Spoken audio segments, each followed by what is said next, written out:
investigation. Nicole took a deep breath and stepped out of the car. She didn't recognize the two cars parked outside the building, nor the motorcycle nearby. The building looked the same as it did 8 years ago when she last visited her father's office. The parking lot still had clamshells scattered about for car space. The gray vinyl siding on the outside had a wide red stripe stretched across the front, but it had long faded since her last visit. The glass door was tinted, making it hard to see inside.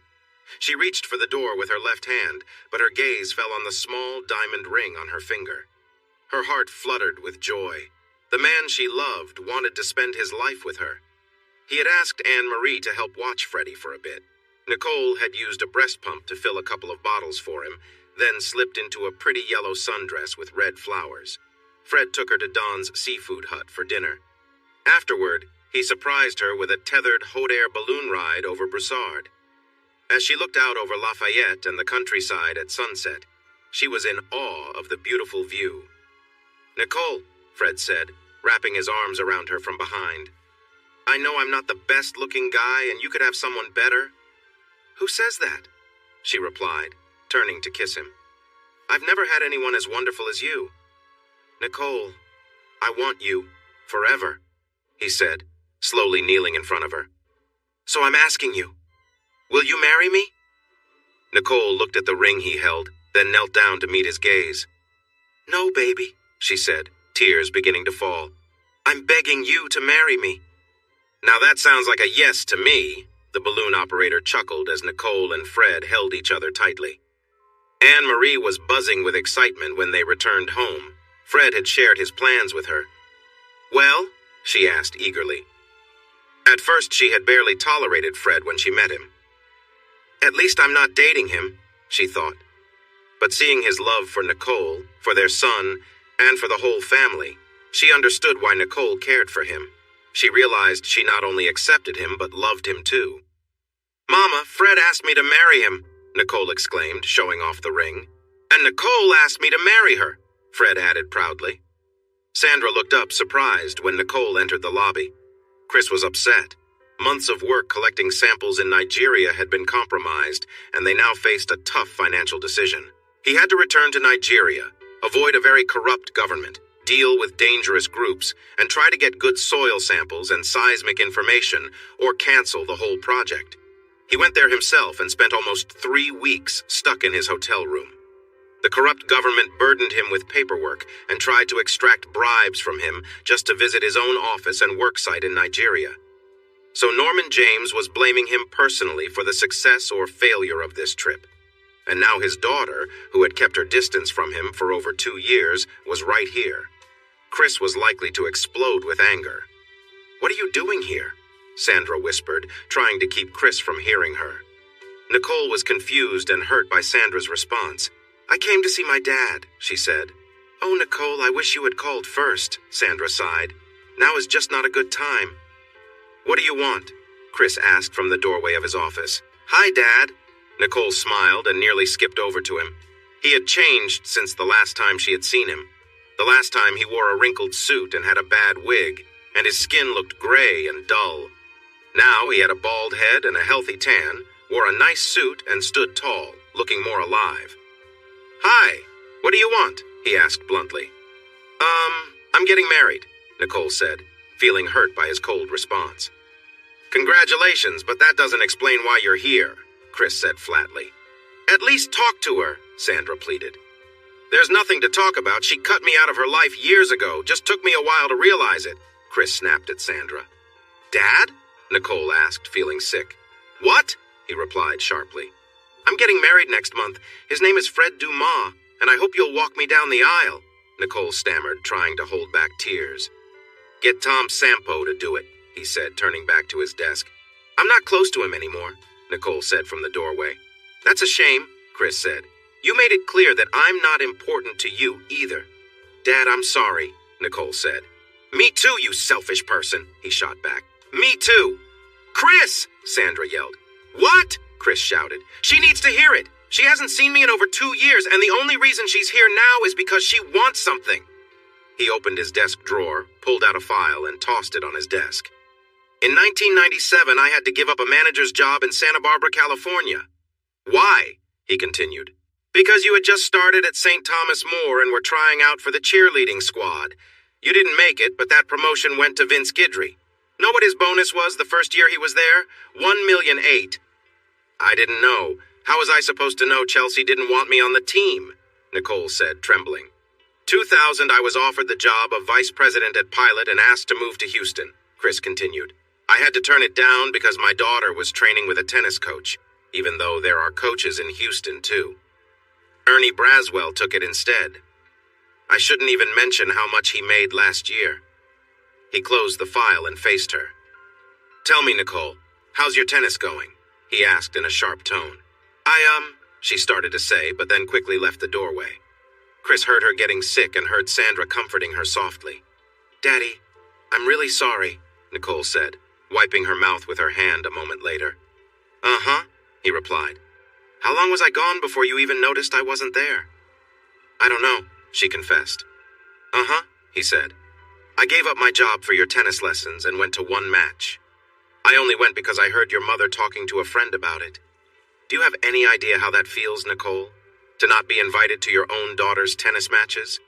You were everything to me and you just shut me out. Do you know how that feels? Daddy, Nicole stuttered, tears falling down her cheeks. And your 18th birthday party. My little girl is now an adult, but I was told not to come, he continued. To stay away. Daddy, Nicole began. Nicole, Sandra exclaimed, surprised that a daughter would ask her father not to be at a party. And your high school graduation, no invite, but I did love the little note you wrote on the envelope I sent you, Chris said. He could hear Sandra sighing at that. Then you have a baby. I'm a grandfather, but I hear about it from Sandra, not you, he added. And I appreciate the thank you card for the Rattle and Savings Bond. There had been no thank you card. He turned to his computer. Beautiful last words I heard from you. God, Dad, you're being really difficult. Well, guess what, Nicole? From now on, Dad's going to be difficult, he said, clicking on an icon on the screen. And now you're here because you're getting married, he said while typing. Congratulations, Nicole. You got what you wanted. Now I'm out of your life. The school bus driver and several parents of the children on the bus filed a lawsuit against the estate of Henry Hank Joseph Campion, as well as the bar. Anne Marie quickly lost any money she might have gotten from her late husband's life insurance policy due to several lawsuits. They're putting a hold on my money? She cried to the lawyer from Young Insurance. I'm sure it won't amount to anything, he said, trying to comfort her. Can I get that in writing? She shot back, hurriedly taking another pot of coffee to a customer who was waiting for her attention. Nothing comes from nothing, Harriet remarked as the lawyer left the diner. Oh, why even try? Anne Marie lamented. Because you have a daughter who needs you, and another one who thinks she's grown but needs you too, Harriet replied with a shrug. Okay, Anne Marie said, forcing a smile at a young man who walked into the diner. So, how long have you been with Pilot? She asked, noticing the logo on his shirt. About 4 months. Do you know what Pilot is? He replied, surprised. Yeah, my ex-husband is the president of the Louisiana branch, she explained, while setting the silverware on the table. Mr. Dumas? The man asked. Wow, he seems tough. I can see why you left him. Hey, Wright, the manager shouted into the dark stock room. Some girl is here to see you. Yeah? He smirked, thinking a customer was impressed by him and wanted his attention. What do you want? He grumbled, noticing Nicole. After a tough talk with her father, she was less affected by Zach's rudeness. Is there somewhere we can talk? She asked. The smoking area is out back, the manager said. Zach looked at her. She really was pretty with long brown hair and warm eyes, but her looks hid a person who acted superior. Fred and I are getting married, she opened. That guy? Why would you want him? He laughed. He's not a loser. He's so much better than you, she shot back, her eyes sparking with anger. Sure, Zach replied sarcastically. Listen, I came to tell you that I don't want any more child support from you, Nicole said firmly. I want you to give up all rights to Freddie. And what do I get in return? Zach asked, still smirking. What do you get? Come on, Zach, Nicole exclaimed. The baby is almost 6 months old and you've never even visited him. Plus, you won't have to send me 100 a week anymore. What else do you want? Yeah, you're right, he said, tossing his cigarette into the overflowing ashtray. Okay, I got these papers online. Just sign here and here, she said, pulling out the documents from her purse. At least one thing went right today, she thought as she got back into Anne-Marie's car and drove home, the place she shared with Fred, Freddie Mama, and Sophia. Norman James was not pleased with Chris's choice to step back from Nigeria. Norman, by the time we hear back from this government person, he'll either be out of power or gone altogether, and then we'll have to start again. I just don't think it's worth it, Chris said on the phone. They say they want our business, but they really just want our money and won't do anything for it. He ignored Sandra's angry look as she brought him a cup of coffee. Fine, just send Guidry out there and see how he does, he replied sharply. I'm not going back there. Your own daughter? Sandra snapped, but Chris waved her away. Fine, if that's how you really feel, I'll send you my resignation right away, Chris said. It has been my pleasure working with you over the years, but... He hung up and picked up the coffee cup, blowing on it before taking a big sip. Really, Sandra? He yelled. Sweet and low? I can't stand sweet and low. She appeared in his office doorway, smirking at his frustration. Oh, I'm sorry, she said, her tone showing she wasn't sorry at all. I meant to put salt in it. Why didn't you just spit in it? He asked as she took the coffee cup from his hands. What makes you think I didn't? She replied before leaving the office. Anne-Marie listened intently as Nicole shared her conversation with Chris. You're kidding me, she said finally. That doesn't sound like him at all. He brought up things from 2 years ago, Nicole said, gently burping Freddie after feeding him. Do you want me to talk to him? Fred asked, feeling angry. That's sweet, but no, he was pretty mad at me. I don't want you to get involved too, Nicole said, supporting Fred. Oh, I wish I had his phone number, Anne-Marie said. I'd definitely give him a piece of my mind. He hopped on his motorcycle, started it up, and sped off. There were no tearful farewells. He hadn't told Sandra he'd sent in his resignation. Charlie Wertmuller, the vice president of the Louisiana division, was the only one he had spoken to. Charlie just shrugged, shook Chris's hand, wished him well, and then returned to his desk. Chris felt a great relief wash over him and wondered why he hadn't done this sooner. He arrived at the apartment building and parked his bike in a small shed he had built behind it, securing it next to his Indian chief motorcycle. He locked the shed behind him. Cam Powell's garden looked lovely. The peppers were large and a bright red color. The tomatoes were heavy, pulling down the vines. The summer squash looked delicious. She had told him he could take any vegetables he wanted from her garden, but he never did. She took great care of each plant, giving all her attention to them. He smiled at the scarecrow she had made, which looked just like her. It had a cone-shaped straw hat, a loose top, and pajama bottoms fluttering gently in the wind with a stick in its hand. He entered his apartment, made himself a drink with gin and vermouth, took a sip and smiled. It was a good drink to celebrate a nice day. The visit from his daughter had cast a shadow over the day. He did not like thinking about his past. It reminded him of a time when he had tried hard to please others while neglecting his own happiness. Well, didn't it make them very happy, did it? He said out loud, feeling the drink weigh on him. Had to leave and go with someone else. And how long? Nicole, how long was I gone before you even noticed? He poured the drink down the sink and thought about what to eat for dinner, but decided he wasn't very hungry. The refrigerator was almost empty, and tomorrow was grocery day. Maybe quitting his job wasn't the best choice after all. Work had been a distraction from his constant thoughts. It had given him a place to channel his frustrations and gave him a sense of purpose. He knew people described him as a tough boss. Many of his employees did not like him and talked about him when he wasn't around. Maybe they'll like Charlie Wertmuller better, he said to himself, taking off his suit and tie and lying down on his bed. Cam Powell woke up when she heard the motorcycle start. She looked out the window and saw Missa Chris, dressed in a leather jacket and blue jeans, ride away with a duffel bag on the seat behind him. "Where is your boss?" Anne-Marie shouted as she stormed into the building. Sandra forced a smile as she pointed to Charlie's door. The man was not very impressive and had been relying on Chris for years, yet he thought he could do a better job than Chris Dumas. Sandra thought he was in for a big surprise. "What do you mean?" Anne-Marie yelled but halted when she saw a nervous Charlie Wertmuller looking at her. "Very funny," Anne-Marie yelled at Sandra. "Where is Chris?" "I don't know," Sandra replied honestly. "He sent in his resignation and left yesterday. He got on his motorcycle and rode off into the sunset." "Chris resigned?" Anne-Marie asked, looking shocked. "By the way, I really like your short hair," Sandra said. "But he loves this job," Anne-Marie exclaimed. "Would you like some coffee?"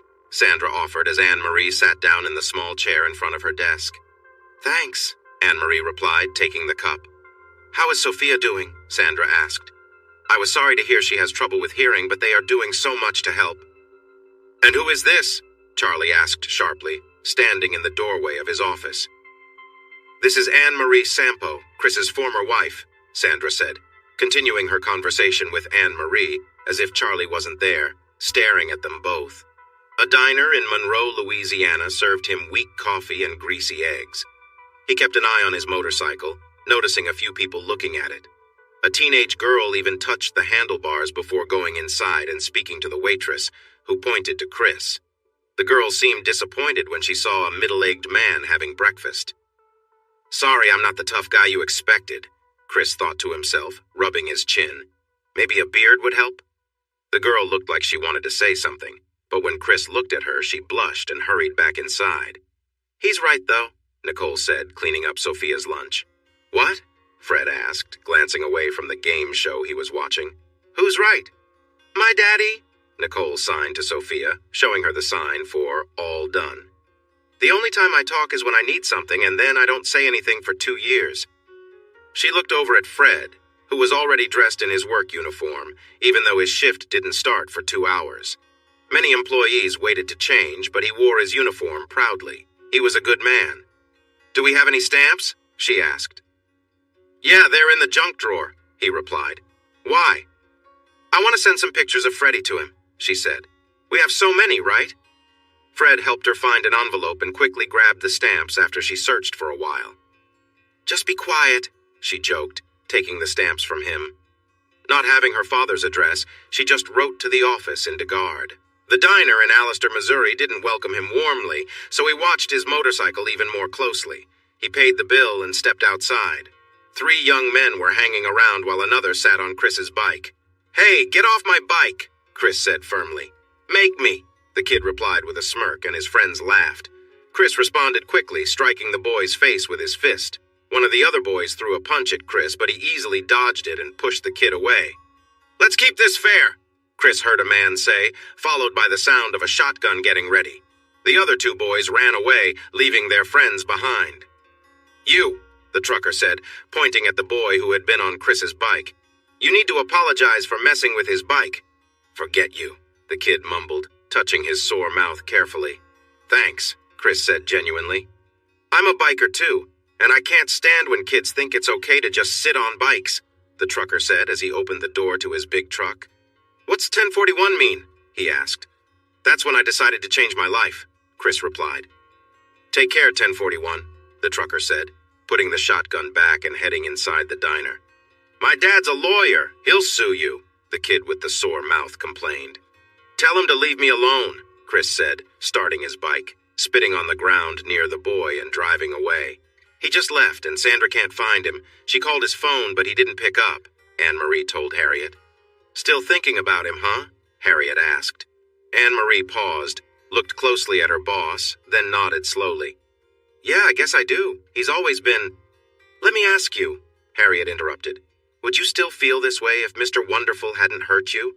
"What do you mean?" Anne-Marie asked. "You know exactly what I mean," Harriet said with a chuckle. "If Tom hadn't been such a scammer, would you still be hung up on Chris?" "Probably not," Anne-Marie admitted, feeling a bit embarrassed. "People are waiting for their fries," Harriet reminded Anne-Marie. "Let them talk," Chris thought as he rode his bike into the motel room. He placed newspapers on the floor, even though he thought a grease mark might actually improve the old carpet. He parked the bike on the papers, knowing it shouldn't leak. He took good care of it, but he didn't want the motel blaming him for any damage. His phone buzzed, reminding him that he had at least 1 message. There were actually 5 messages from Sandra. The first was about her disappointment in him for leaving and not telling her. The second mentioned Anne Marie's visit. The third was her checking on him. She had stopped by his apartment during lunch, and the friendly lady there said, "Mr. Chris isn't here. He left early for a motorbike ride and didn't tell anyone where he went." The fourth and fifth messages were work-related. Norman James had refused to accept his resignation and was insisting he return to work as soon as possible. "Tough luck," Chris said with a smile. "For the first time in years, I feel relaxed." "But I bet Charlie's worried, the little brown-noser," Chris said as he lay down on the hard bed. After a long day biking, he fell asleep quickly and slept well until sunlight filled the room. Out of habit, Sandra opened the envelope addressed to Chris Dumas, and then remembered he wasn't there anymore. She set it aside with the other letters she had collected for him. Curiosity got the better of her, and she glanced through several photos of Nicole, a man she didn't recognize, and a baby. She guessed the young man was likely Nicole's future husband. In the last picture, the baby was lying on his back, smiling up at the photographer. "Oh, Chris, he's adorable," she said into her headset, leaving him another message. She quickly hung up when Norman James walked into the lobby, ignoring Sandra as he headed straight to Charlie's office. Sandra couldn't help but smile when Norman confronted Charlie about one of his careless emails. "This is a professional office. When I send a professional message, I expect a professional reply, not some cheeky response," Norman shouted. "Where is Dumas?" he snapped at Sandra. "Canada, last I heard," Sandra replied with a shrug. "Toronto, I think." "Bring him back here immediately," Norman ordered. "I tried. He said no," Sandra replied with a shrug. "No? Really?" Norman shouted, growing more frustrated. "That's what he said," Sandra said, watching as Norman's face turned even redder. "I don't care what it takes. You get him back here now," he yelled at her. "Tell him no. Better yet, put him on," Chris said with a smile as Sandra passed on the message. "Dumas, you have 24 hours to come back or—" Norman threatened. "What are you going to do? Fire me?" Chris laughed. "I've got about 7 months of vacation saved. How about I take a month off and then come back for a 20% raise?" 20? Norman asked. "You'll be lucky to get." 25, and it goes up each time you argue with me," Chris said. 20? Norman agreed.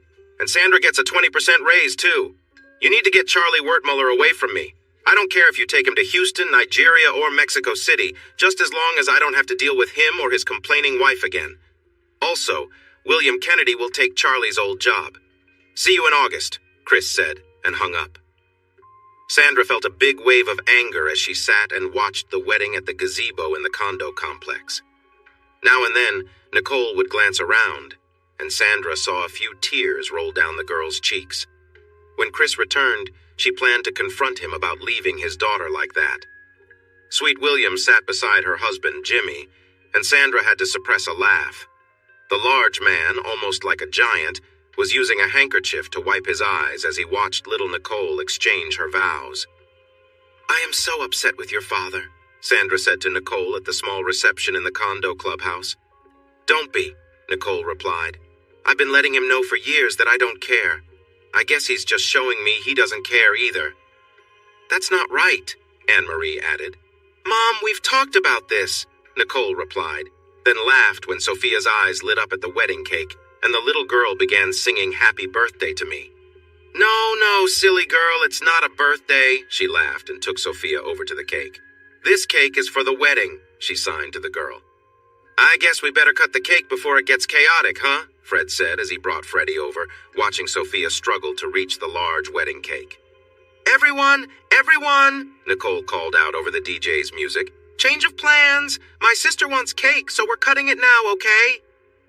"Chris would be really proud of his little girl," Sweet William said to Sandra. "Look at how caring she is with her sister." He was at a casino in Toronto that promised to bring Las Vegas to Canada when it struck him. He had never been to Las Vegas.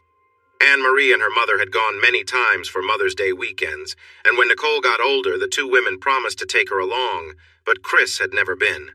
Caesar's Palace, with its fountains, caught his interest.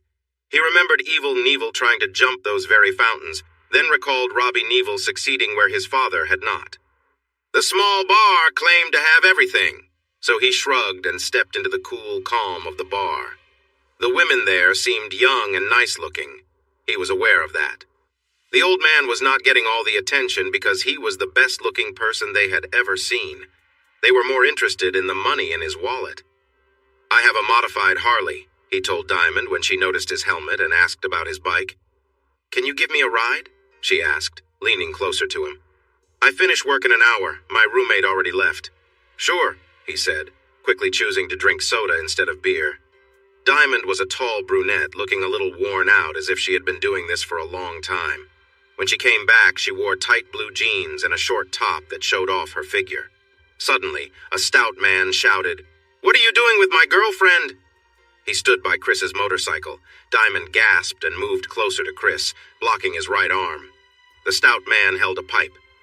"Looks like you've done this before," Chris said, noticing Diamond clinging to him.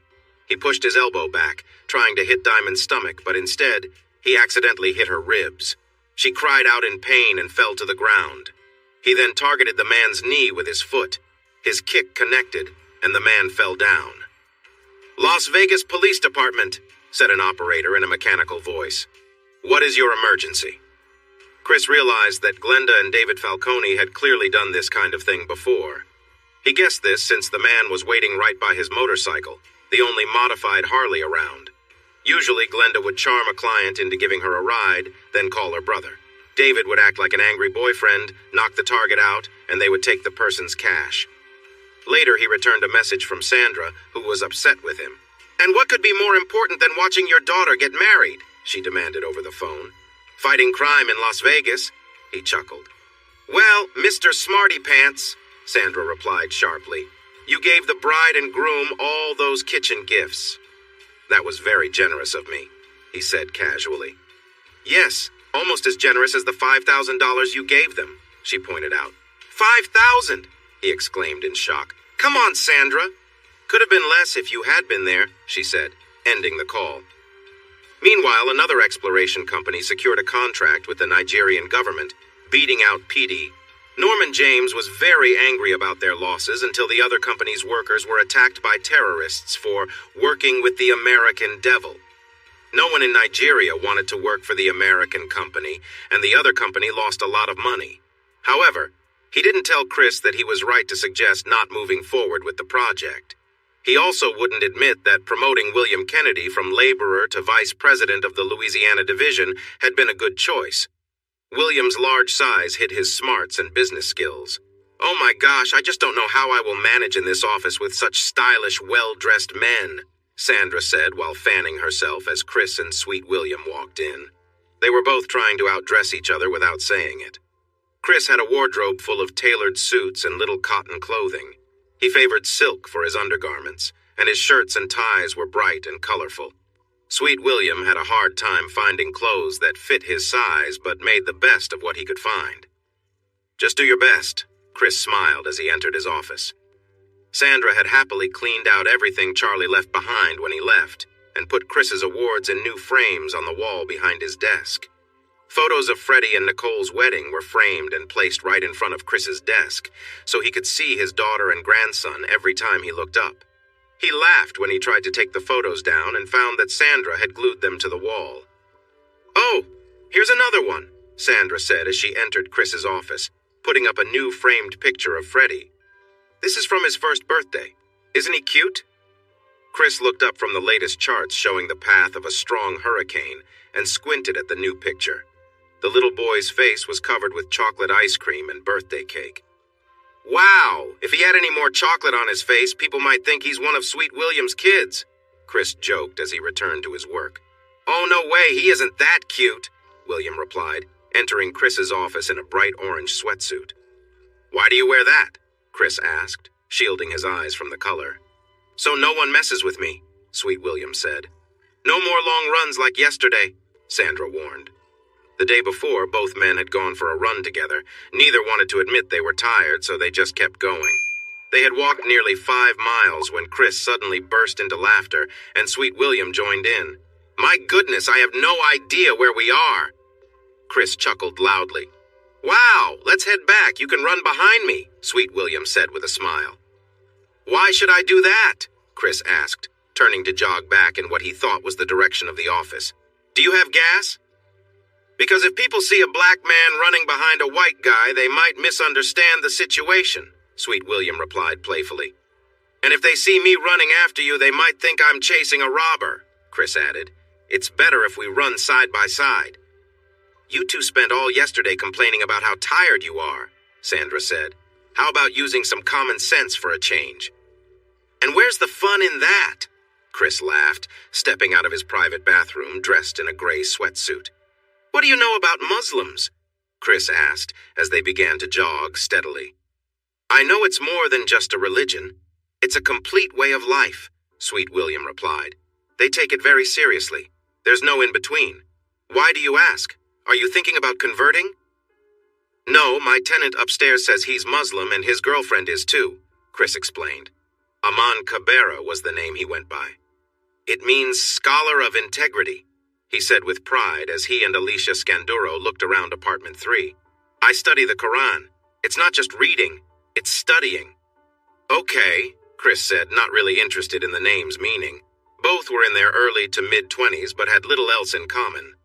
Aman was energetic and expressive, while Alicia was petite with pale skin and appeared quite fragile, even though she looked several months pregnant. She was quiet, keeping her head down. You are a queen, Aman proclaimed. Is this place fit for such a queen? I guess it's okay, she replied with a slight shrug. No, don't say I guess, he insisted. My queen deserves the best. Will she be happy here? Yeah, of all the places we've seen, this is the nicest, Alicia said, looking up for a brief moment. Chris noticed her delicate features. She was strikingly beautiful.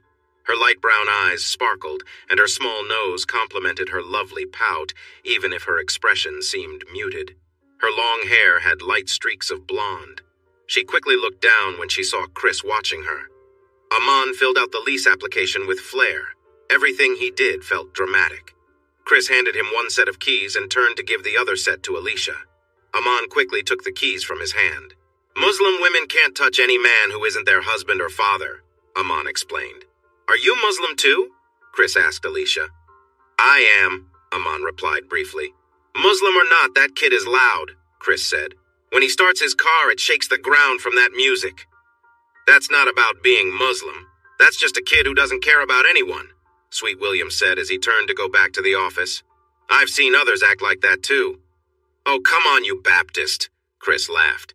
Want to know why you take two Baptists fishing? Sweet William asked. Why? Chris responded, walking alongside him. So they don't drink all your beer, Sweet William joked, and they both laughed. And I thought Muslims don't drink, Chris pondered aloud. They don't. At least the Muslims I know don't. It's against their beliefs, Sweet William affirmed. That's why in Iraq and Kuwait the liquor stores are run by Christians. Muslims stay away from alcohol. Well, every time he throws something into the dumpster, it makes a lot of noise, like beer bottles, Chris remarked. I doubt he drinks just apple juice. And he's living with his girlfriend? Sweet William asked. Yeah, a nice young woman, and she's about 6 months pregnant, Chris replied. Huh, Sweet William said. That doesn't seem right. Relationships outside of marriage are not allowed for Muslims. Should I call someone about it? Chris joked. Nah, he's busy hiding out, Sweet William laughed, speeding up just to tease Chris. Anne-Marie realized that with what she was paying in rent, she could instead buy a condominium. When number 1112 became available, she bought it and put it in Nicole's name. That lawyer was still around. Fred didn't say it, but he was glad to have his living room back. He appreciated being able to walk around at home without worrying about his appearance. The first thing I'm going to do is relax right here, he whispered to Nicole. Right on this couch. Stop it, she giggled and playfully pushed him away. Do you want me to watch Freddie so you can have some time alone together? Anne-Marie asked as she carried a box of toys down the stairs. You will leave some of her things here, right? Nicole asked, a bit worried. She wanted to have time with her husband but feared losing Sophia. Yes, dear. She has so many toys she doesn't even play with half of them, Anne-Marie replied, glancing around to ensure the little girl wasn't near. Sophia had wandered off once toward the pool. She really loved the pool. To reach the swimming pool, she usually went through the parking lot for a short distance. This was fine when Nicole, Fred, or Mommy were with her because they looked out for cars. But when she was by herself, it was risky since she couldn't hear any cars coming. Anne-Marie yelled when she realized the child had gotten out. Fred jumped up and ran out of the condo to find the child. Anne-Marie was almost in a panic when Fred came back, holding the upset child. "So, do you want me to watch Freddie?" Anne-Marie asked. "Yes," Fred replied. Nicole hesitated, then agreed. Chris clenched his fists. He could hear loud music, which he didn't enjoy as he turned off his motorcycle.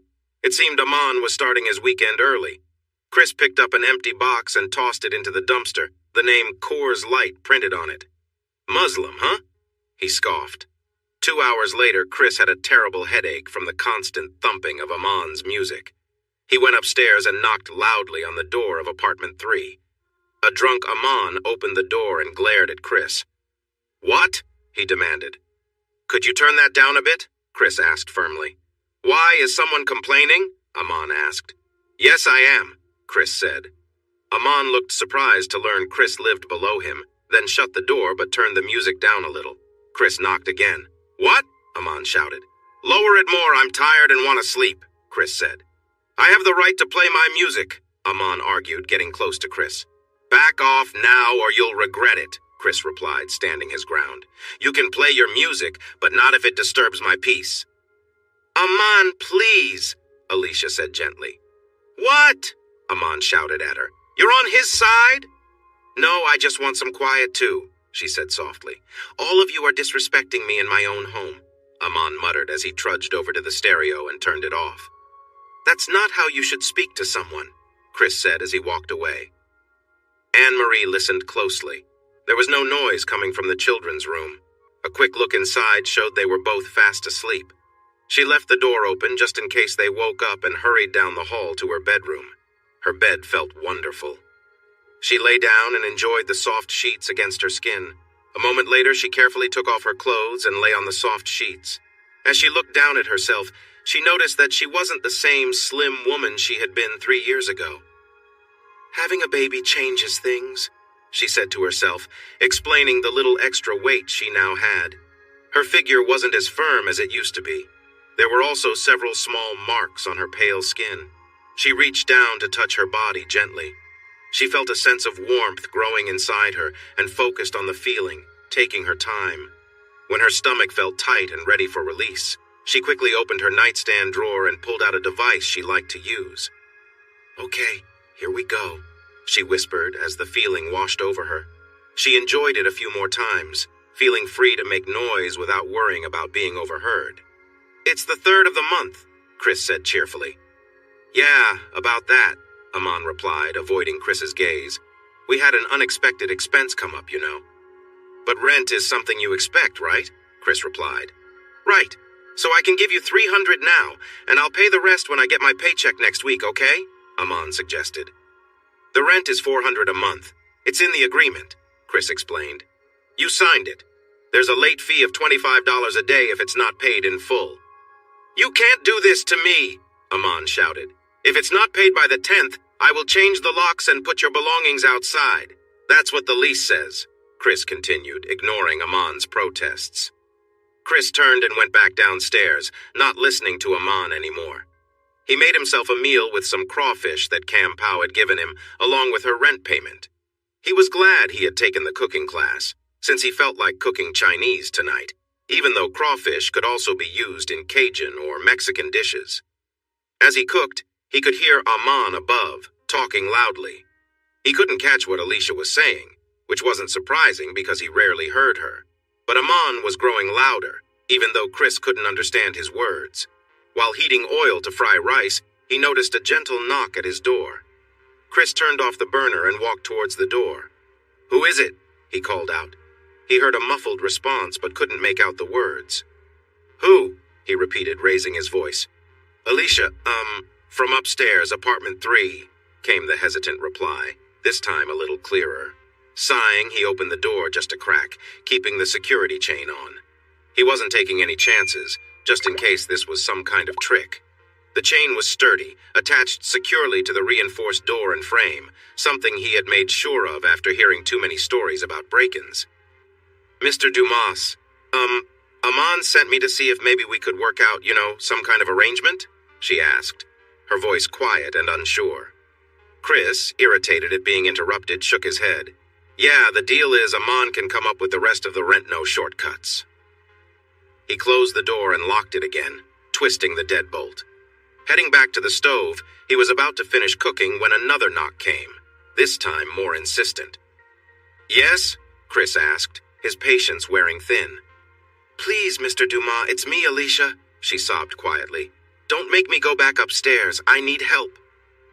Through the slightly opened door, Chris responded, trying to understand. Let me get this straight. It's against his beliefs for me to even touch you, but it's not against his beliefs to send you down here to offer something like this? Alicia stood in the small hallway, wiping away her tears. She looked worn out, and Chris couldn't help but feel sorry for her. She was clearly caught in a bad situation, her eyes pleading, her words struggling to come out. After a pause, Chris replied firmly, Go back and tell Aman I'm not interested in anything like that, and remind him he's the one responsible for the rent, not you. He closed the door again and locked it. The situation weighed on his mind, but he knew better than to get involved in Aman's problems. As he returned to the kitchen to finish his meal, the knocking came again, this time more urgent. Come in, Chris said firmly when he saw Alicia standing at the door, her lips split and trembling. She hesitated at his tone, but finally stepped inside. That coward, Chris muttered under his breath, grabbing an ice cube and wrapping it in a paper towel. Here, he said more gently, pressing the ice to her lip, cutting off her quiet attempts to offer something in exchange for the money Aman owed him.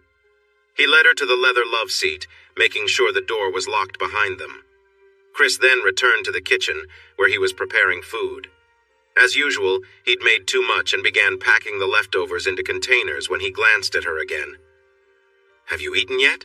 He asked. She shrugged in response. What's that supposed to mean?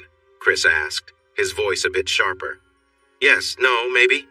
Alicia thought for a second, then shook her head and looked down at the coffee table. All right, you like Chinese food? He asked, letting out a sigh. Yeah, she replied softly. Aman doesn't like it. Says it's not clean, but I don't care what Aman likes or doesn't like. Chris cut her off. He quickly filled another plate and set it in front of her. Alicia looked at the food, then began eating hungrily, as if she hadn't had a proper meal in days. Careful, there's some spicy peppers in there, Chris warned. She nodded but kept eating, barely slowing down. After a few minutes, she looked up and asked, Can I use your bathroom? Yeah, you know where it is, Chris said, watching her rush down the hall. The bathroom door remained open as she went inside, which made him smile a little. It reminded him of someone else, Nikki, who had a habit of doing the same thing, keeping the conversation going even while in the bathroom. Chris heard Alicia sigh, followed by the sound of the toilet flushing. Moments later, she came back to the table and sat down, resuming her meal. I like your toilet paper, Mr. Dumas, she said with a small grin, then kept eating. Chris chuckled, remembering his manners. Oh, sorry. What do you want to drink? I don't know. What do you have? Alicia asked. Please, just call me Chris, he said. Let's see. I've got wine, beer, and some orange juice. Can I have the wine? She asked. Chris hesitated. Aren't you pregnant? A little wine is fine. That's what the clinic told me, Alicia explained. But she also knew that the wine would help her feel braver. If Chris didn't let her work out a deal for the rent Aman owed, she wasn't sure what Aman would do next.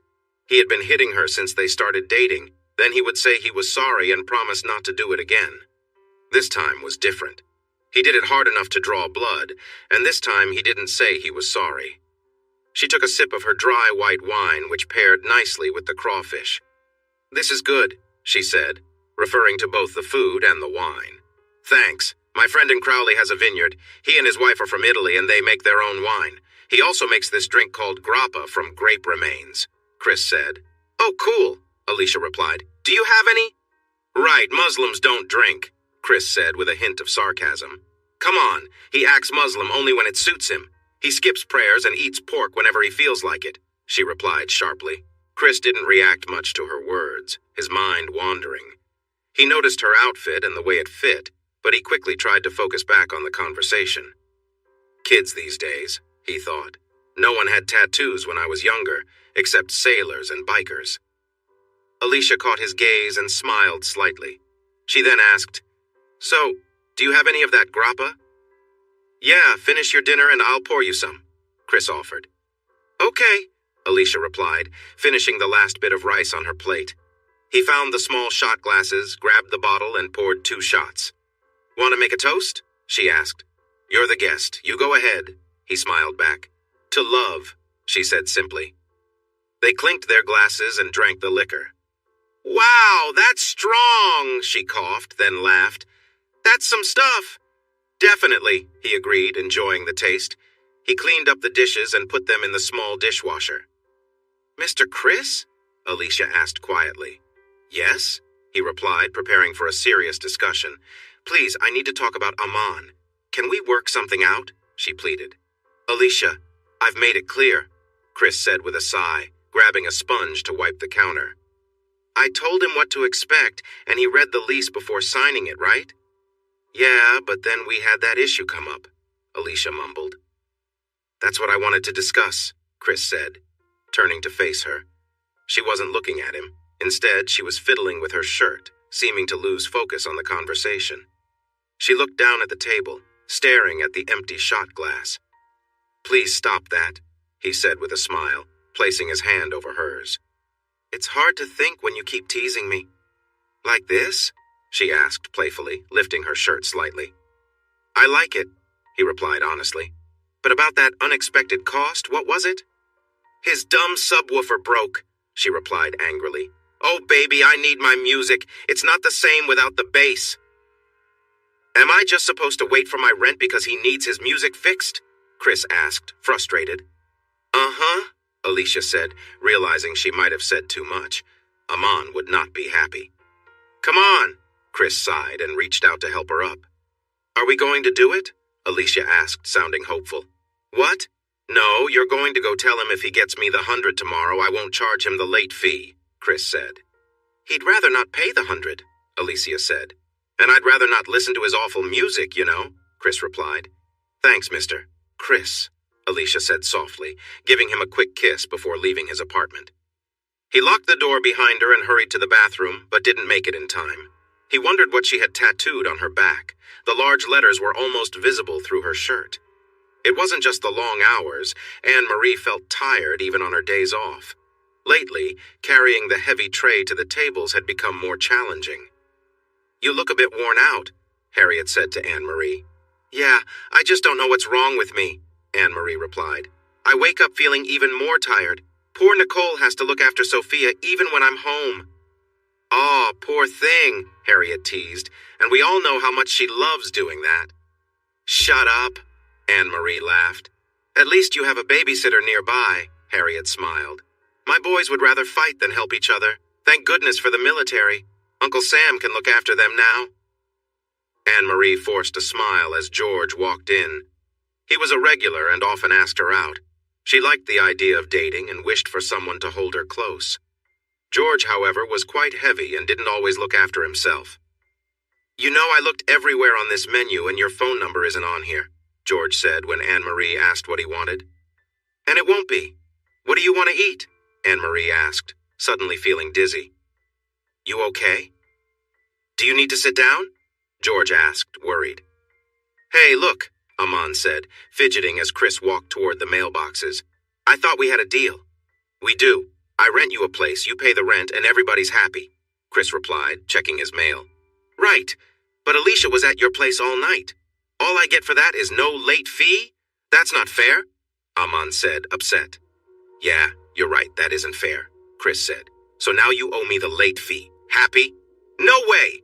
I let you be with my girlfriend and you're still going to charge me," Aman complained. "Listen, Aman," Chris said tightly. "I did not do anything with your girlfriend. Her name is not on the lease, yours is. Pay the rent. She was at your place all night and you're saying nothing happened?" Aman scoffed. "Keep this up and tomorrow's rent goes up even more," Chris warned and shut the door in Aman's face. Chris clenched his jaw, hearing Aman yell upstairs. Aman's loud voice drowned out Alicia's soft replies. Then he heard a door slam, followed by silence.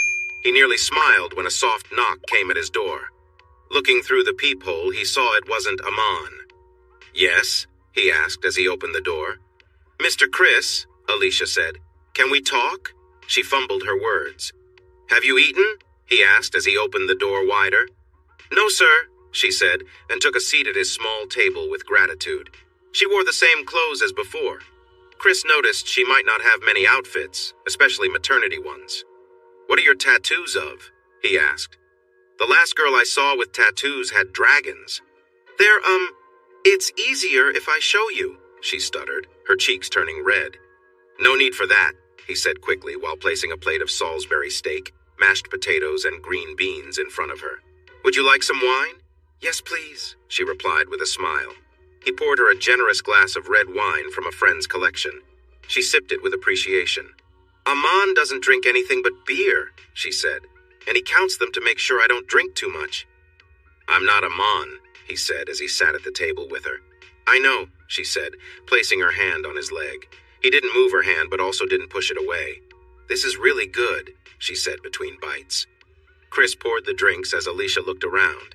Did you cook this? She asked with a grin. Do you see anyone else here? He replied with a smile, and she laughed at herself. To love, she said, raising her glass. Amen, Chris said as they clinked their glasses together, sharing a moment of lightheartedness. Then, unexpectedly, Alicia pulled off her tank top, revealing several tattoos across her body. Chris's eyes widened in surprise. The tattoos were harsh and insulting, with words like dumb and ugly marking her body. She turned around to show more, exposing even more words across her back and legs. Who made you get those? Chris asked, stunned. You think I wanted this? Alicia snapped, angry at the thought. No, I was in love, or at least I thought I was. She pulled her shorts back up, but then paused. You want them on or off? She asked. Chris hesitated before answering. I think it's better if you put them back on. Alicia gave a small smile, though Chris noticed for the first time that she was missing a few teeth. She sat back down, her expression a mix of frustration and resignation. Let me tell you something, she said. I was head over heels for this guy, Tony. He wasn't really my uncle, but he was married to my aunt for a while. After their divorce, I started dating him. I thought we had something real, but it turns out he was just using me to get back at my dad. My dad hated him. She shook her head as if still grappling with the memories. One day, Tony just left. I never saw him again. After that, I started dating Jimbo.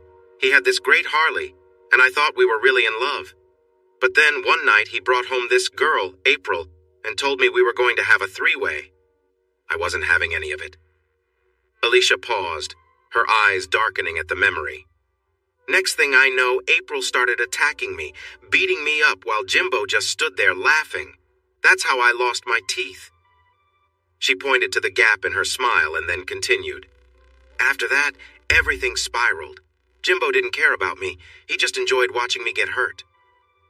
The room fell silent for a moment, both of them reflecting on the weight of her story. Chris didn't know what to say, but he could see how deeply her past had scarred her. I'm lying here feeling almost out of it, and suddenly she starts to, well, you know, right on my face. Then she and Jimbo just leave me there on the floor and head into the bedroom. I can hear them, and it sounds like they are really into it. Chris felt sick. He knew Jimbo and April. He thought they were friends. To think they could treat someone like that, especially a nice young woman. Anyway, Alicia continued. Chris noticed Alicia often said anyway. Then April pulls me by my hair into the bedroom. She tells me she's a tattoo artist and that she did all those dragons on herself. She and Jimbo tie me up and she starts tattooing me while Jimbo tells her what to do. I'm crying and begging her to stop, and then out of nowhere he just forces me to. I can't believe that happened. After she finishes my front, they start. Nearby, and then April makes me clean up after her and spits at me because I'm not doing it right. They turn me on my stomach, and she does my back. Then Jimbo puts me in a way that I really hate.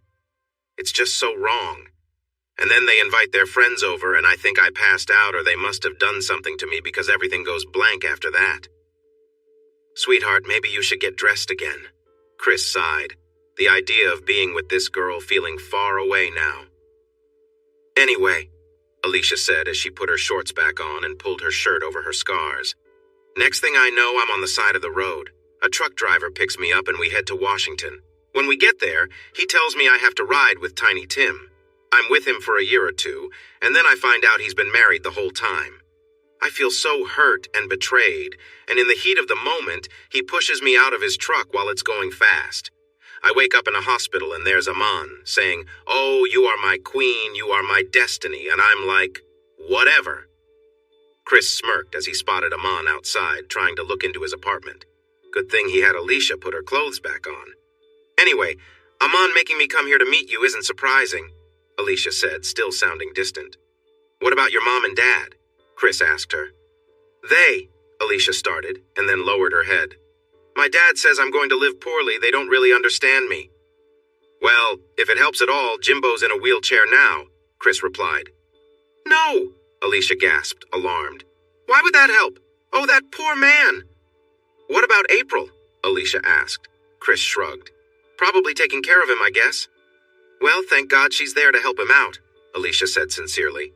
Nicole glanced at her mother, noticing how tired she looked. Fred dismissed Anne-Marie's apologies and took the wheel of the car with Nicole following behind. Freddie was already asleep in his car seat, and Sophia was struggling to stay awake but was clearly losing the battle.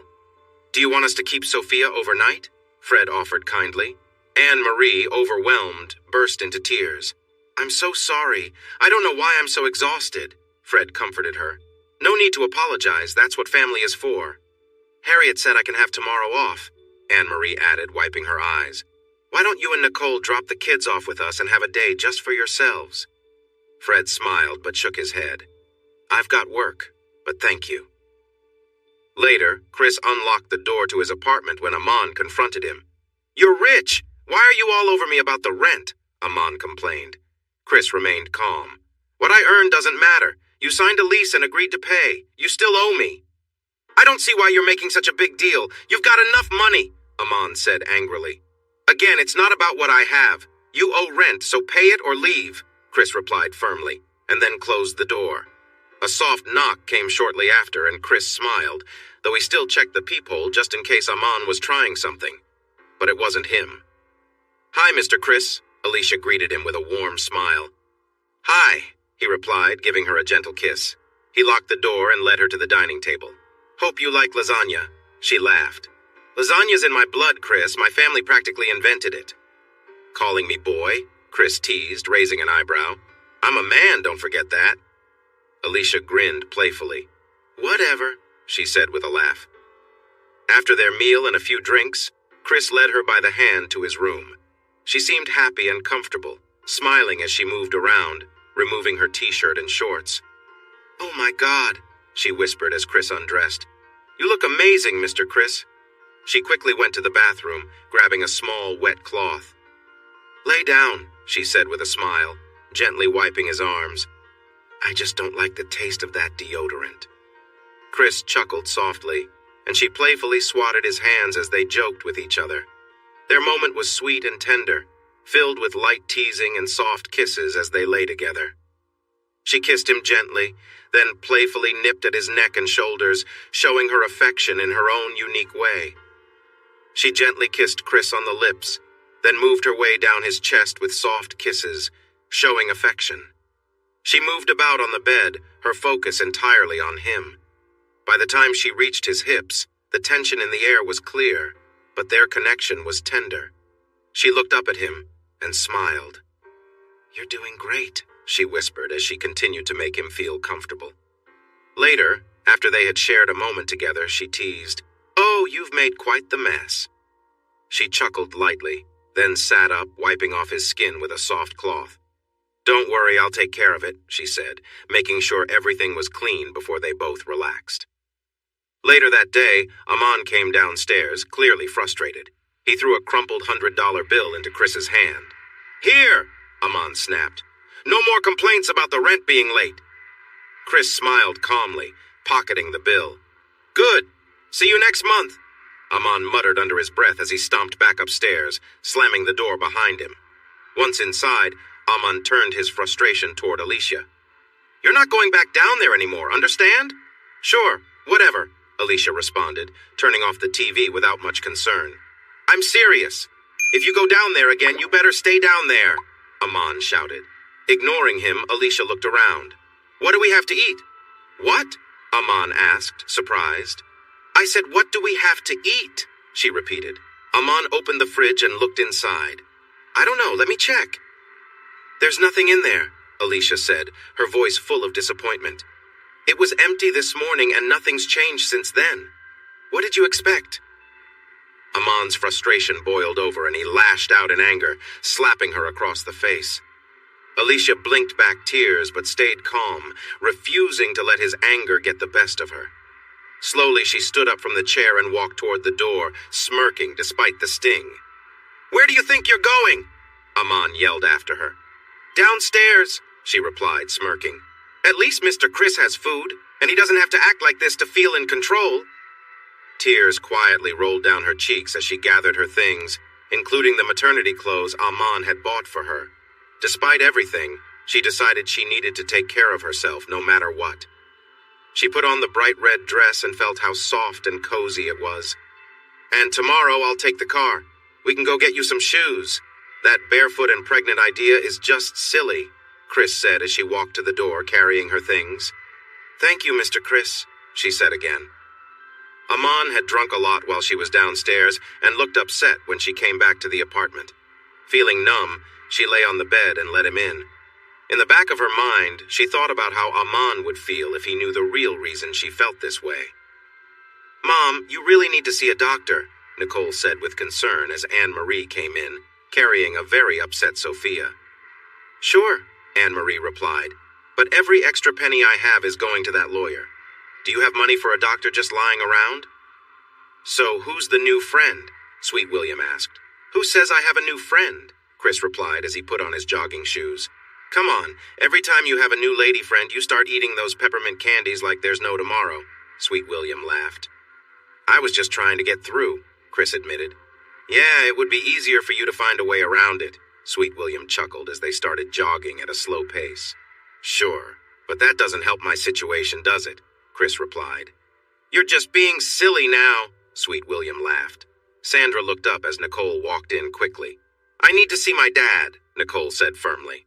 Come on in, Chris said calmly from his doorway. He listened as Nicole shared everything on her mind. If Alicia came to you and needed anything, he thought while Nicole kept talking, you would help her in a heartbeat. And for once, she's not asking for herself. How much do you need? He suddenly asked. What? Nicole was surprised. You've asked me for money a few times, but I need a specific amount, Chris said. Well, I just want Mom to be able to see a doctor and find out what's wrong, Nicole stammered. She thought her dad would argue more. Okay, he replied. She watched as he wrote a check and slid it to her. That should be enough, right? He said, clicking on his computer. Have a nice day. Is this for 1,000? She asked, surprised. Yes, he said. Now, if you don't mind, I'm quite busy. Anne-Marie was upset that Nicole had asked Chris for help. Wait, how much? She asked when Nicole told her the amount. And he made it out to you, so I can't cash it, Nicole laughed. You've got no excuse now. You need to see a doctor, Chris said firmly.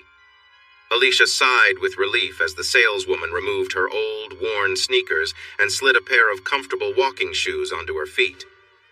How do they feel, sweetheart? The saleswoman asked, smiling as Alicia stood up and took a few steps. What do you think, Mr. Chris? Alicia asked, lifting the hem of her light blue dress so he could see her feet. They may not be the prettiest shoes, but how do they feel? Chris asked. They feel great, Alicia admitted. Then we'll take them, Chris told the saleswoman. They also bought her a pair of slippers for the apartment. Alicia rested her head on Chris's arm as he paid, and though the saleswoman smiled, she quietly judged the scene. She thought, he's old enough to be her father. The saleswoman felt a twinge of regret. Chris had once asked her out to dinner a few months back, and now she was kicking herself for not saying yes. Well, you snooze, you lose, she thought, watching Alicia cling to Chris as they left the store. As they walked out, Chris mentioned, you should probably get a bra, too. But I don't like wearing one, Alicia whispered. Oh, okay, Chris said, and they left the department store without further discussion. Wasn't that kind of him? Harriet remarked during the busy dinner rush. Yeah, Anne-Marie replied, moving slowly toward her table. All right, who ordered the meatloaf sandwich? How'd you get your skin so smooth? Chris asked as they shared a quiet moment. Electrolysis, Alicia answered with a smile, appreciating his curiosity. They laughed and joked as they enjoyed each other's company, the atmosphere light and comfortable. Later, Alicia giggled as she pulled Chris into the bathroom. "I need to freshen up," she said playfully. They continued chatting and sharing a light-hearted moment together before the day ended. "Don't forget, you've got an appointment with Dr. Wellman tomorrow," Nicole reminded Anne-Marie as she helped her into the passenger seat. Fine, Anne-Marie mumbled, already half asleep before Nicole even started the car. When they got home, Nicole called Fred to help. "Help me get her to the couch," she said. Fred quickly unfolded the pull-out bed and helped settle Anne-Marie in. That night, Alicia didn't come down for dinner. Chris almost went upstairs to check on her, worried if she was okay, but he decided to give her some space for the evening. Aman had the music turned up very loud, shaking the ground. He sighed as he put the leftover steak and vegetables into a container, thinking it would be good for lunch tomorrow. Alicia tried to smile. Aman was making an effort. He chatted away as he cooked the hamburgers and made a mess of the potato salad by adding too much pickle relish. But he was trying. He wanted to win her heart again. She just couldn't bring herself to say it wouldn't work. She had stopped loving him the first time he was rough with her. When she found out she was going to have a baby, any hope for love disappeared. Aman was not the man she wanted near her child. He acted like a good Muslim when it suited him, drank when he wanted, and was controlling all the time. If their child was a boy, she worried about the views Aman would teach him. If it was a girl, she feared the hardships the child would face. It was bad enough for her, but she didn't want her child to suffer too. She thought she was in love with Mr. Chris. A warm feeling filled her when she imagined being with him. She smiled, thinking about just sitting on his couch and talking together. Aman interrupted her thoughts by putting a plate down dramatically in front of her. "There, my queen, see if that's good enough for you," he said. It wasn't. She didn't like when he burned the meat, and the potato salad was almost unappetizing. Still, she forced a smile and ate. That night he wanted to be close, but the meal had given her bad heartburn. He didn't believe her, so she put up with his awkward touches. "See that? When I'm with my queen, she stays," he said with a smirk. At 10:01, Chris knocked on the ceiling to ask Aman to turn the music down. With a grin, Aman turned it up for a moment, just to show who was in charge, then switched it off. Nicole was busy helping Anne-Marie fill out a long form while keeping Sophia and Freddie entertained. Anne-Marie looked at her daughter as the nurse called for her. Nicole sighed, gathered the two kids, and followed her mom through the hallways. She looked away, feeling shy, as her mom changed into a paper gown. "Why do they have you do this?" Anne-Marie asked as she finally managed to put on the gown and sit on the table. "So we can cover our costs," the doctor joked as he came in. "No documents, no trail to follow, understand?" "Ha ha," Anne-Marie replied with a smile. "So you've been feeling tired, weak, and low on energy?" Dr. Wellman asked while looking at the chart. "Yes," Nicole answered for her mother. "Some mornings she can't even get out of bed alone and can't drive anymore. She just doesn't have the strength." "And you're a waitress at— Oh, I love that place," Dr. Wellman exclaimed. "I knew I recognized you." Anne-Marie laughed. Yes, that place isn't the healthiest." Dr. Wellman chuckled. "But I can't resist it. I just love going there." He did the usual checkup and then ordered some blood tests. "I know you want quick answers," he said kindly. "I could give you a booster shot. In fact, why don't I do that? But I really want to wait for the lab results first, okay?" "Okay," Anne-Marie agreed. "Great to see you. Hopefully we'll get you feeling better soon," he said as he left. The booster shot, which was just vitamins, didn't give Anne-Marie the energy she wanted. It only made her feel restless and irritable. Aman was angry when he got home and didn't see Alicia. He wasn't sure, but he had a good idea of where she was. "Oh, God," Alicia sighed as she knelt next to Mr. Chris. "Want me to stop?" he joked. No, she replied, feeling overwhelmed. "Are you sure?" he teased. "Oh, come on," she exclaimed. "Okay if I must," he said playfully and moved behind her. She gasped with surprise as he lifted her easily and carried her into the kitchen. "I've always wanted to do this," he whispered, before setting her on the counter. "Yes," she sighed. She wrapped her arms around him and shared kisses as he moved closer, then pulled back. "You are amazing," she whispered to him. Not as amazing as you, he replied softly. Anne-Marie, Fred said as they sat at the table eating dinner. I've been talking to Nicole, and we think it's best if you sold that condo and moved back here. I know you like having your own place, but it's not really...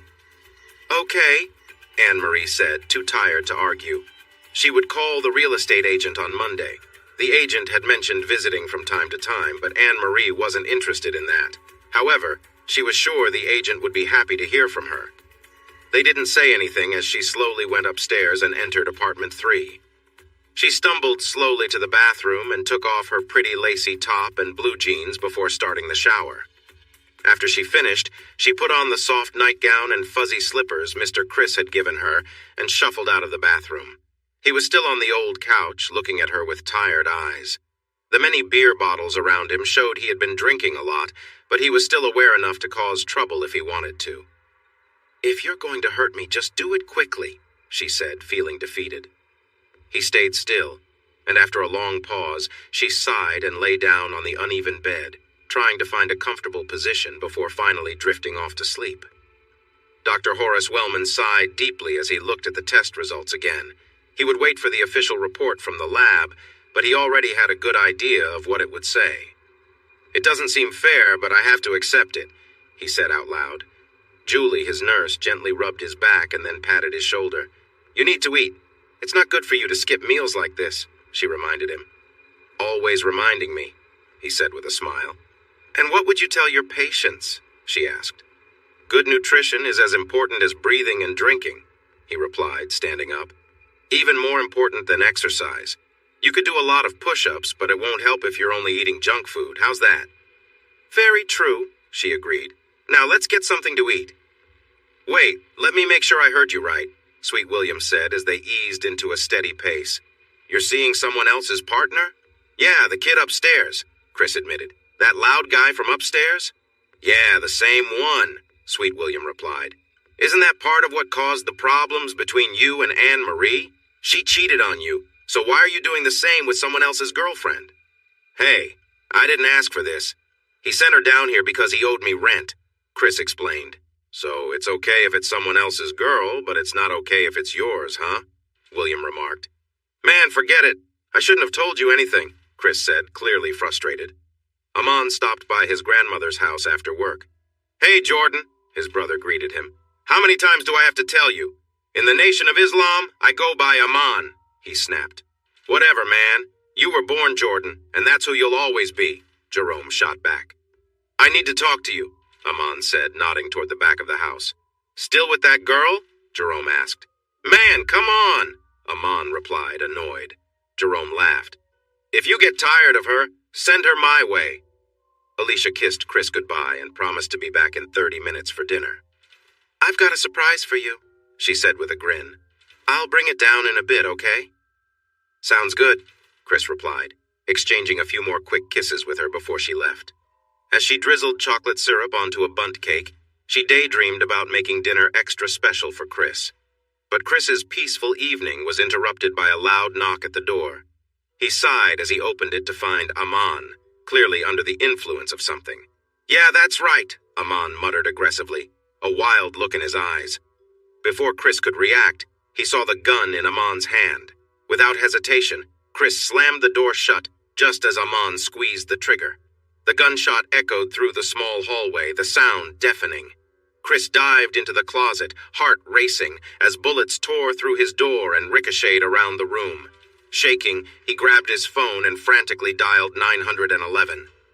Alicia, hearing the shots from upstairs, rushed out of her apartment, peeking over the banister to see what was happening. Her heart sank when she saw Aman firing at Chris's door, though she couldn't tell if Chris had been hurt.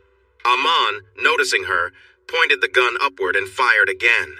Alicia screamed and quickly retreated, slamming her door behind her. The noise rang in her ears, fear gripping her as she wondered what might happen next. Meanwhile, Aman, with a twisted grin of satisfaction, turned and walked away, pleased with the chaos he had caused. He would go up there soon to help her, once and for all. Kan Pao heard loud explosions as the soldiers destroyed the hospital. No more, she promised and grabbed her stick. "No more! I will fight until my last breath." Aman heard a door open behind him, and a frightened woman yelling in a language he didn't understand. He turned as she rushed at him, stick aimed right at him. His first shot struck her shoulder, but she kept coming. The second and third shots hit her head, and she fell down. Her artificial leg collapsed, and her stick accidentally pierced Aman's chest. Blood began to spray around the small hallway. "Brother, help me," he gasped, looking up at the police officer nearby. Jordan Kirkpatrick, also known as Aman Cabrera, passed away on the way to the University Medical Center, the same hospital where he worked. Nicole kept Sophia and Freddie company as they waited. At last, Julie arrived and called for Anne-Marie. "Miss Campion, I'm very sorry," Dr. Wellman said earnestly. Nicole and Anne-Marie listened as he spoke about making Anne-Marie's remaining time comfortable and how sorry he was that the illness was tough to treat for someone her age. His words didn't seem to make sense to either of them. "But I just turned 40, Anne-Marie exclaimed. 41, Mama, Nicole gently reminded her. "Really?" Anne-Marie asked, still struggling to understand what Dr. Wellman was saying. "I know I'm giving you difficult news," Dr. Wellman told Nicole. She could see honesty in his eyes and nodded in thanks. "How long do we have?" Nicole finally asked. "Not more than a year," he estimated. "But realistically, I'd be surprised if you make it another 6 months." "And what should I do now?" Nicole asked him over her mother's loud cries. Jordan's family came to his apartment trying to take everything they could, furniture, stereo, and cookware, claiming it belonged to them. Jerome even tried to get too close to Alicia while their grandmother said nothing. "What is happening here?" Chris asked angrily from the doorway. "Oh, no, he replied. "If you say you own all of this, then you also own Aman's bills. You can take his things when you pay for my door, my window, my refrigerator, my mirror, and fixing the stairs and the foyer. Until then, stay off my property." "I'll be back for you," Jerome grinned, showing Alicia all his gold teeth, making it clear he had money to take care of her. "Don't," Anne-Marie said as Nicole mentioned calling her father. "He doesn't. It's not his issue." She decided that the arrogant lawyer who managed her divorce would be the one to prepare her will. She believed the lawyer handling Hank's case was dishonest and would not care about Nicole's or Sophia's needs. Mr. McGregor joked that he could have chosen to be a priest or a lawyer, but he thought he did not look good in black, so he became a lawyer. "At least he's Catholic," Anne-Marie sighed as she dialed his office number. Alicia woke up feeling unwell. Suddenly, a sharp pain hit her in the belly and she gasped. She struggled to catch her breath and then fell back to sleep. When she woke again, another pain struck her and she felt scared. Finally, she reached under the bed with her feet and found her cozy slippers. She appreciated her slippers. They were always there within reach. As a third pain hit, she took a deep breath and stumbled to the door. Chris woke up to urgent knocks on his door. "Mr. Chris, please help me," Alicia cried in fear. He led her to his bed and helped her lie down. "It seems like you might be going into labor," he said, gently wiping her sweaty face with a cool cloth. "Oh," she groaned softly. "Which hospital do you go to?" he asked her. "I don't know," she replied. "Whatever hospital the clinic uses, I guess." "The free clinic? On Wirt Street?" he asked. "Yeah," she said. "Then that would be UMC, he said a bit tightly. "But you're not going there. You're going to Women and Children's." "I can't afford it," she said hesitantly. "But I can," he replied, kissing her forehead. "Let me get your shoes. You can't go to the hospital in slippers. Where are Aman's car keys?" "On top of the dresser," Alicia said, "with his wallet in the evidence bag." "Oh?" he said playfully. "Think there's any rent in there?"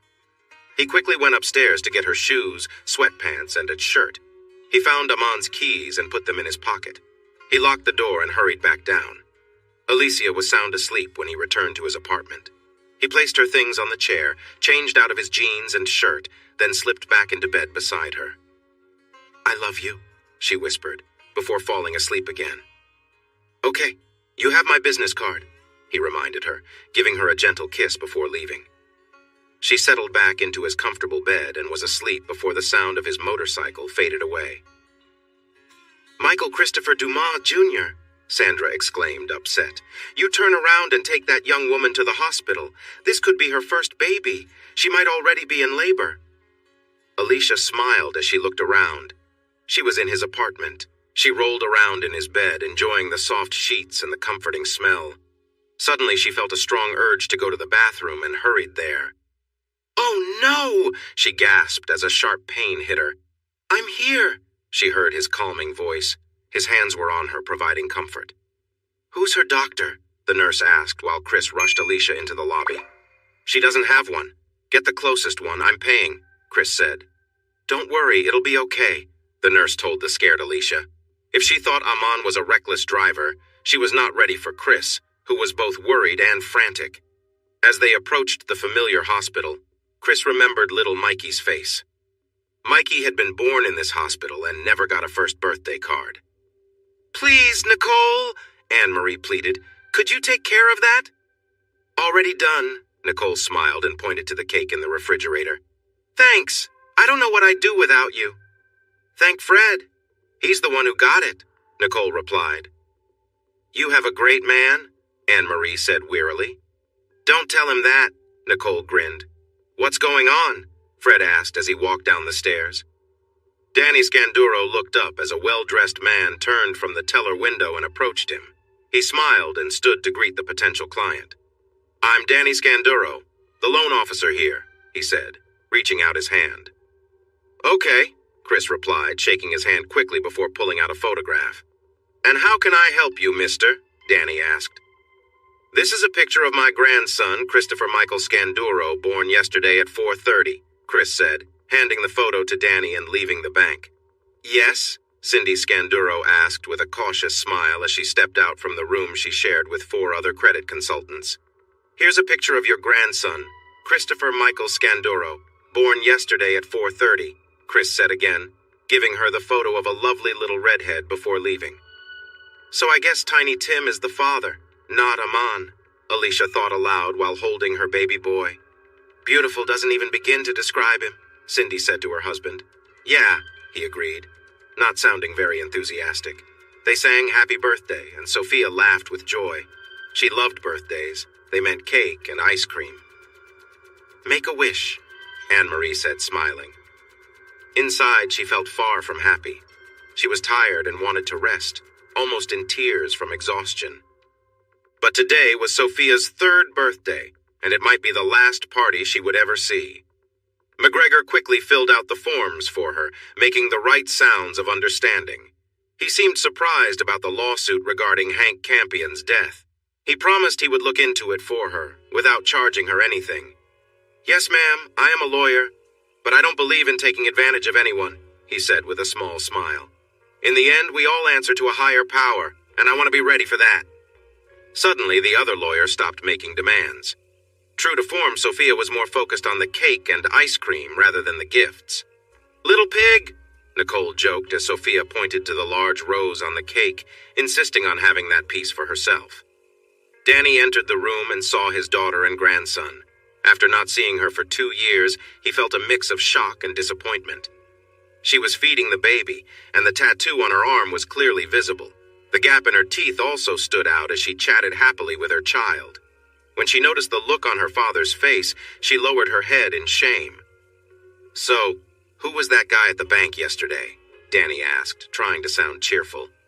"The one who gave me the picture of Chris?" "Christopher Michael," Alicia replied with a shrug.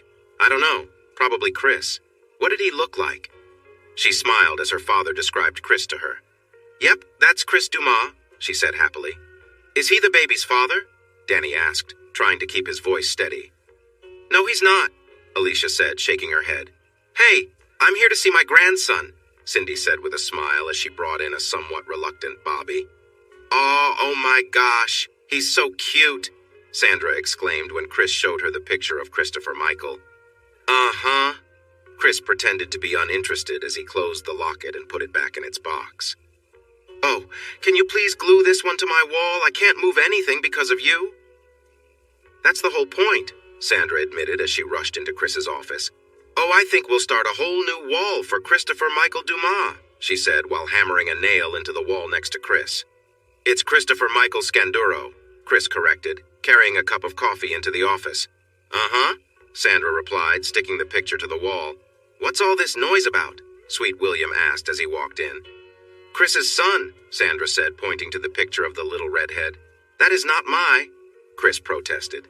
"Don't ask me if it's cute. All babies can be kind of strange looking," Sweet William said, squinting at the picture. "They are not," Sandra squealed, playfully hitting his arm. Nicole was unsure whether to laugh or cry when she realized her period was late. Right now, taking care of Mama, Freddie, and Sophia was exhausting for her. "Oh well, you're the one who said don't worry about it when he mentioned you were out of supplies," she sighed, a smile creeping onto her face. Danny felt angry as he watched the man kiss his daughter in what seemed like an overly familiar way. "Oh, thank you so much," Alicia cheered when Chris gave her the locket with a picture of Christopher Michael inside. Danny cleared his throat and walked into the room. Alicia tossed her hair aside as Chris put the chain around her neck. He couldn't shake the uncomfortable feeling about his daughter's choices. "Hi, Daddy," Alicia said, showing her smile with a gap in her teeth. Chris nodded at Danny and the two men shared a tense look. "Get your hands off my daughter," Danny wanted to say, but he stayed quiet. It felt like an unspoken agreement. Alicia would continue to live upstairs right above him, even though she spent most of her time in his apartment. Whenever she heard his motorcycle coming home, she would bring Christopher Michael downstairs, smiling widely. Inside his apartment, he'd hold her and whisper sweet things in her ear.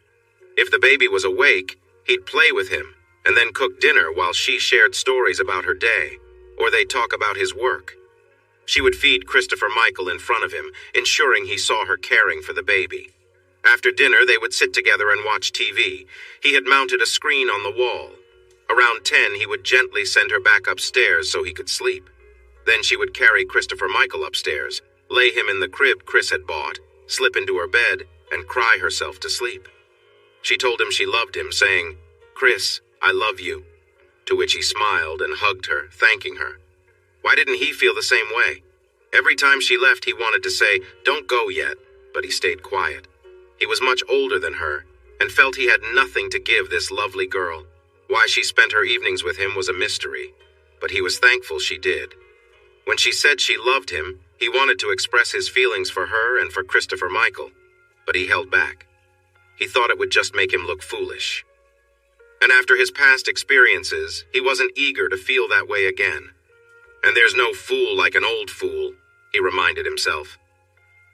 The windows of her apartment were covered in frost from the chilly November air. He looked up at her kitchen window and smiled broadly. She'd written, "I love you," inside a heart on the glass. He noticed her waving to him and waved back. Danny smiled lightly as Cindy excitedly ran around getting gifts for the baby and her daughter. They hadn't had Alicia at their home for 4 Christmases, and Cindy was determined not to let another one go by without her little girl. Part of him felt a sense of relief. For 3 years, he had feared she might be gone. It was an emotional moment when he learned that she was indeed alive and living just a few miles away. Then he found out she was living with someone else. Thankfully, the baby didn't share that background. Now, she was a different person, changed in ways he hadn't expected. But at least the baby was fine. He looked up and saw Webster Buddy Webb enter the bank. Buddy and Alicia had gone to high school together. He had been Alicia's date for the senior prom.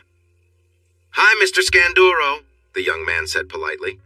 "I'm sorry," Anne-Marie cried as Nicole wiped her face. "About what?" Nicole asked, holding her mother's hand tightly. "I can't even take care of myself," Anne-Marie wept. "It's okay," Fred said, his eyes filling with tears. "And I won't get to see my new grandbaby," Anne-Marie said sadly. "But he knows you love him," Fred responded gently. "Her," Nicole corrected. "It's a her." "No way," Fred playfully disagreed. "Oh, be quiet," Nicole laughed at her husband's teasing. "Make me," Fred challenged with a grin. "Can't. I just went to the bathroom," Nicole replied quickly. Nicole smiled as Anne-Marie watched the two of them joke around. "Okay, where? Bed or?" Fred asked. "Bed," Anne-Marie said, and Fred carefully helped her onto the hospital bed they had set up in their living room. "Okay, I got a surprise for you," he said, turning on the television. He inserted a disc, and Anne-Marie watched her daughter, Sophia, sitting in a chair with a book. She was signing to Freddie, who lay in his crib, paying close attention. Rapunzel, Rapunzel, let down your hair, Sophia signed with enthusiasm, then glanced back at the book for the next line. Oh my gosh, Anne-Marie gasped as she watched her 3-year-old daughter reading and signing. Fred had added soft piano music to fill the silent scene. She's reading him a story, Fred said proudly. Can you believe it? She's only 3 and she's telling him a bedtime story. And we all know who taught her to read, Nicole added proudly as she held Anne-Marie's hand. That's so beautiful, Anne-Marie whispered, watching Sophia sign the story to her little nephew. She read the whole book to him, Fred said as they watched the little girl reading and signing. Alicia wiped away her tears and closed the lid on the last box her mother had brought over. Not having much to pack, it didn't take long. Ready? Cindy asked with a bright smile. Alicia nodded yes. Cindy knew Danny wouldn't be happy, but she didn't mind. Alicia was their daughter and she belonged with her family. So did their grandson. Usually, Cindy let Danny make all the choices, but not this time. This time, she was standing her ground. Alicia looked at the door of apartment 1 and felt a lump in her throat. She had thought he cared for her, but he never said it. She had believed Uncle Tony loved her, but he was just taking advantage of her. When he was done, he left her behind. She thought Jimbo cared for her too, but he just used her and let his friends do the same. Then he moved on. Tiny Tim had even tried to push her out of a moving truck. So maybe it was best to leave now before Chris did something similar. She had to think of her baby. She forced a smile and opened the outer door to the apartment building. He waited for her to come down, then decided to go upstairs to see what was taking so long. A cold feeling washed over him as he looked around the apartment. Then everything went dark.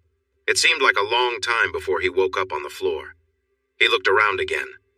The bed, the weak chest of drawers, and the old couch were still there, but everything else was gone.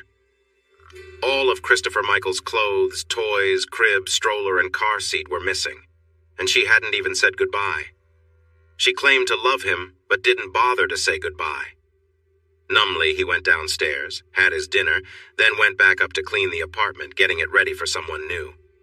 Danny clenched his jaw as his daughter, his tattooed girl, walked into the kitchen with the baby.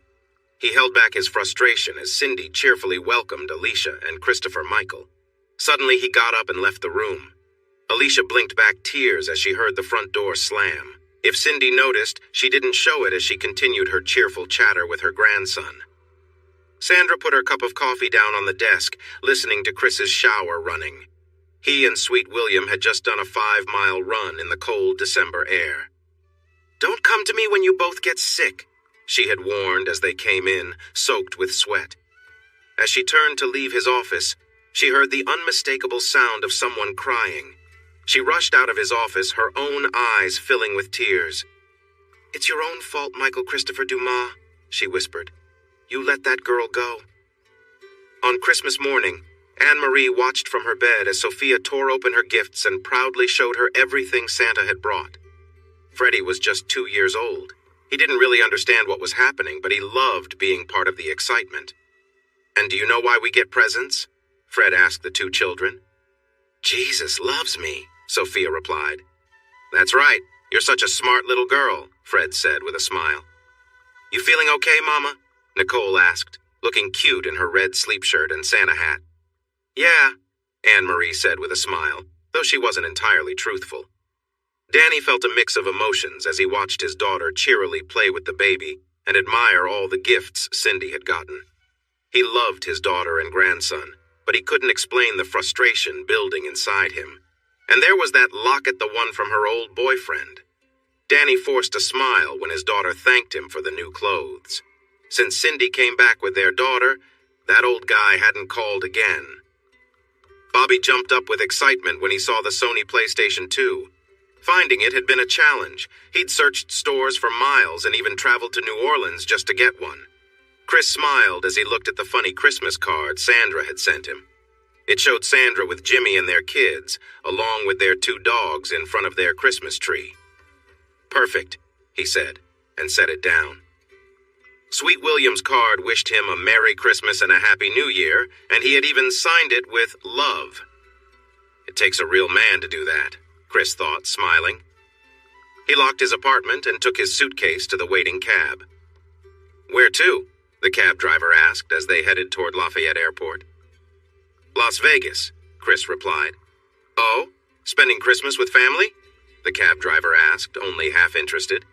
"No, thank goodness, no family," Chris said with a tight smile. She watched the video again, letting her tears flow. Sophia sat nearby, reading Sleeping Beauty to her nephew.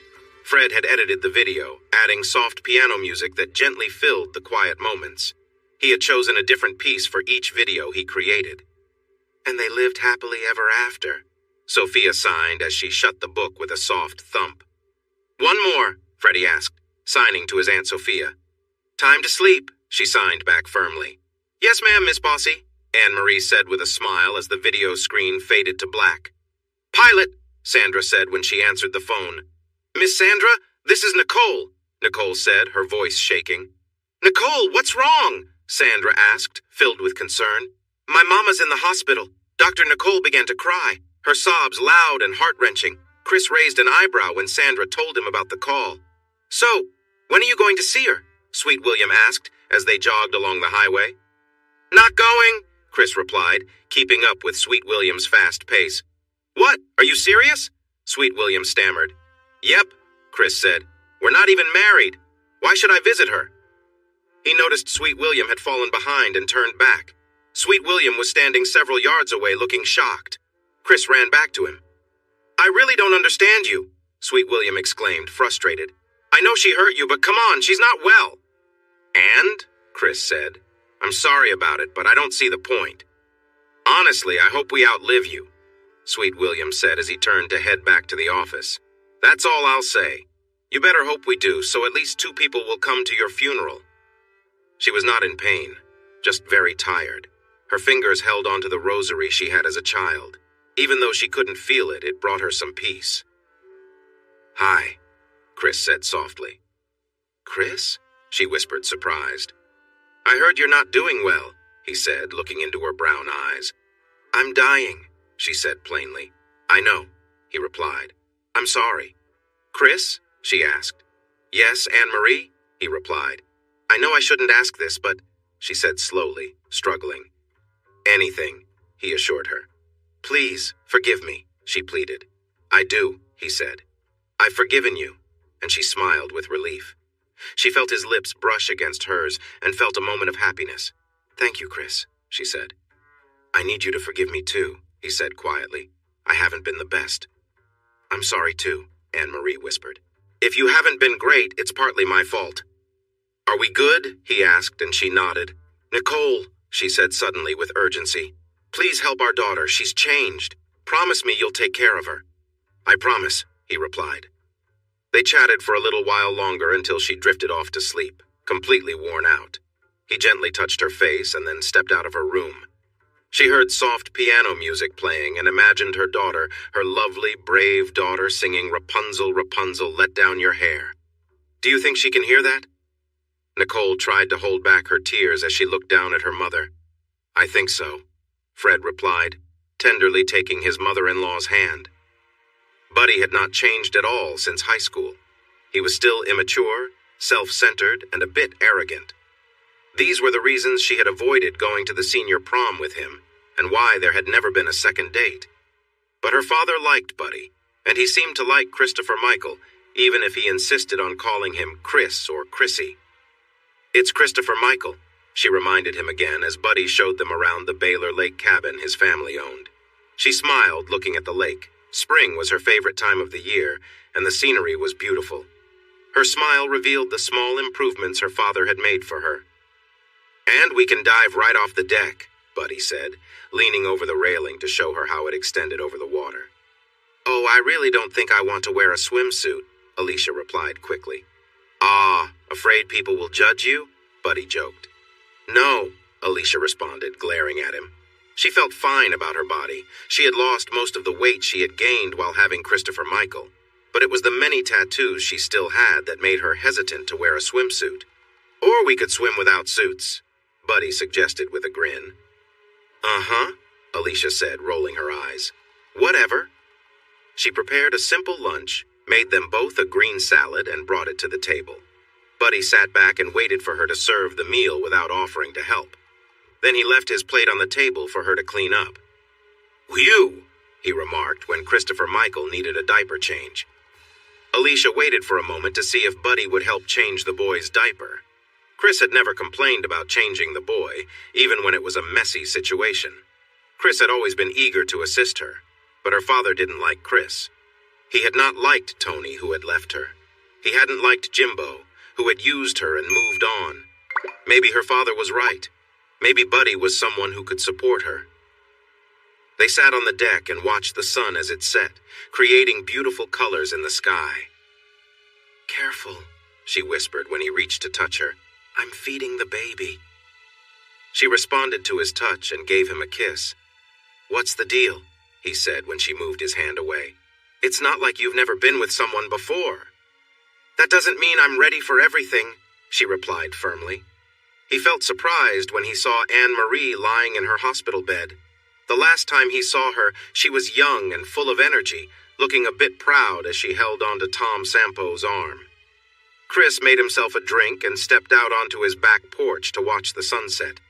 The wicker chairs were more comfortable than they appeared, so he sat down and enjoyed his gin and vermouth. Her face looked tired, with skin so thin it seemed like it could tear. "Sweet William, you were right," he said to himself. She had asked for his forgiveness, and he realized he did forgive her. She had wanted him to help Nicole and Fred. She told him that Fred was a good man who just needed some support, especially with very little money coming in and a family to take care of, including 2 kids and another on the way, along with a sick mother-in-law. But Fred never complained or worried those around him. "He's a great teacher," Anne-Marie had said weakly. "Sophia? She's only 3 and she can read. She understands what she reads." "Sounds like a bright little girl," Chris smiled. "Oh God, Chris, you have no idea," Anne-Marie smiled back. A girl from the house behind him stepped out onto her deck, acting like she didn't see him. Chris watched as she applied sunscreen in a playful way before changing her top. Then she laid down, the fence blocking his view. He shook his head and smiled at her playful nature. He knew she wasn't trying to get his attention. She was simply enjoying herself. Later, he expected she would walk around her room with the curtains open, lights on. "Some people are just like that," he said, standing up as his drink was empty.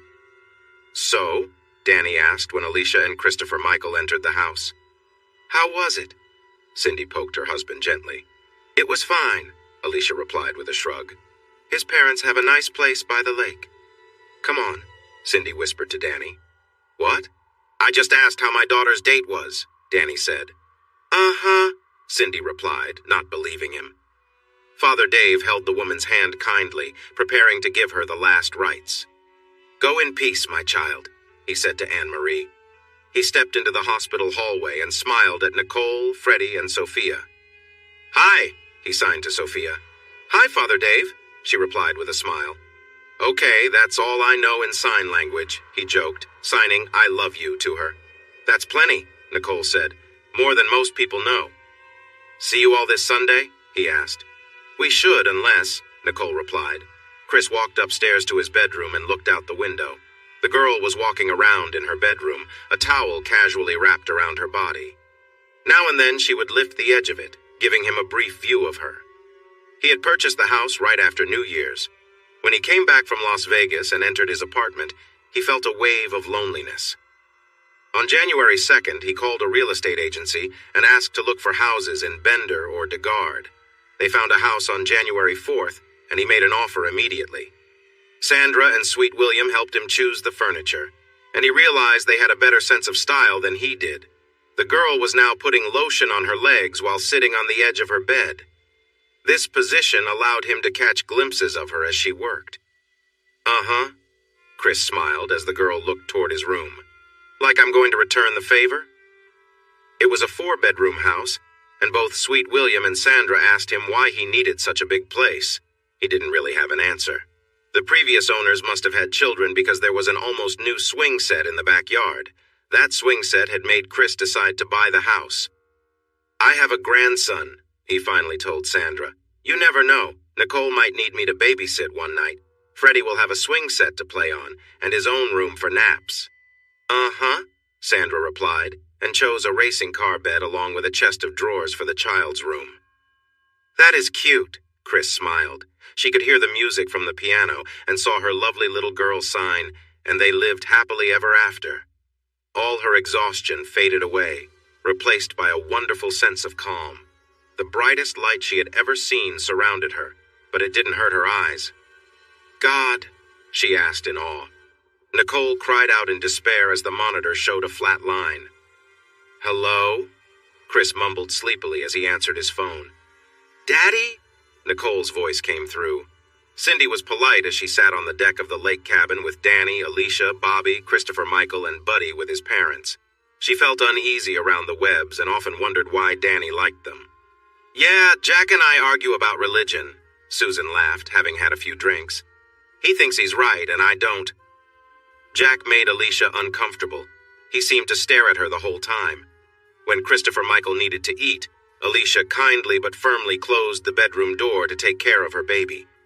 If Buddy noticed his father's behavior, he said nothing. There were moments when Jack acted inappropriately, even with Alicia's parents and cousin nearby. Chris nodded in agreement as Sweet William sat beside him. "Man, I didn't realize how much she was struggling," Sweet William whispered. Chris had to agree. In the 2 months since he had seen her in the hospital, she had not been well. She had lost a lot of weight and her face looked pale. He noticed she was wearing a lot of makeup, but there was only so much that could be done. He glanced at his daughter and felt proud. She was handling the service with calmness and grace, so different from the girl she had been just 4 years ago. "Dad?" she asked as she walked down the aisle to him. "Will you be one of the pallbearers, please?" "I would be honored," Chris said, and she smiled softly. "Hi, Mr. William," she said, looking past her dad at the tall man. "I need one more pallbearer." "It would be my honor. I always cared for your mother," Sweet William replied. "Good. Then you all need to come sit up here," Nicole said, pointing to a pew near the casket where Fred and 3 other men were already sitting. "I need to talk with you," Chris said quietly to Fred as they stood in the condo where Anne Marie had lived during her last year. They stepped outside into the warm, humid air, speaking softly. Nicole's eyes widened in surprise when Fred walked into the living room. "Did you know that your mother left a life insurance policy worth $250,000? He whispered to his wife. "She did what?" Nicole asked, unable to believe her ears. "Yeah, and she told your dad she wanted the money to fund my college?" Fred said. "She said it had to go to my college or we couldn't get it." Nicole felt a mix of emotions. She was torn between laughing at Fred's surprise and feeling joyful. She simply smiled and squeezed his hand. "Does that mean I'm going to be married to a teacher?" she asked. "I guess so," he replied, still amazed by their luck. "Good. I'm tired of the smell of Taco Bell on you," Nicole said with a smile as another person offered their condolences. "Hello?" Chris answered his phone. "Thank you, Daddy," Nicole said. "For what?" Chris pretended not to know. "You know what for," Nicole replied playfully. "Your mother asked me to help him, but she knew he wouldn't accept my help easily," Chris said honestly. "You know he wants to go to Notre Dame, right?" Nicole said. Chris felt a familiar chill wash over him. Just when he thought he could reconnect with his daughter, complications were threatening that again. "Come on, Chris, be mature," he chided himself. "Well, at least he's Catholic," Chris said out loud. Buddy was a bit slow, but he was starting to see things the way Alicia did. He finally realized that when he acted inappropriately, it showed everyone that he didn't respect her.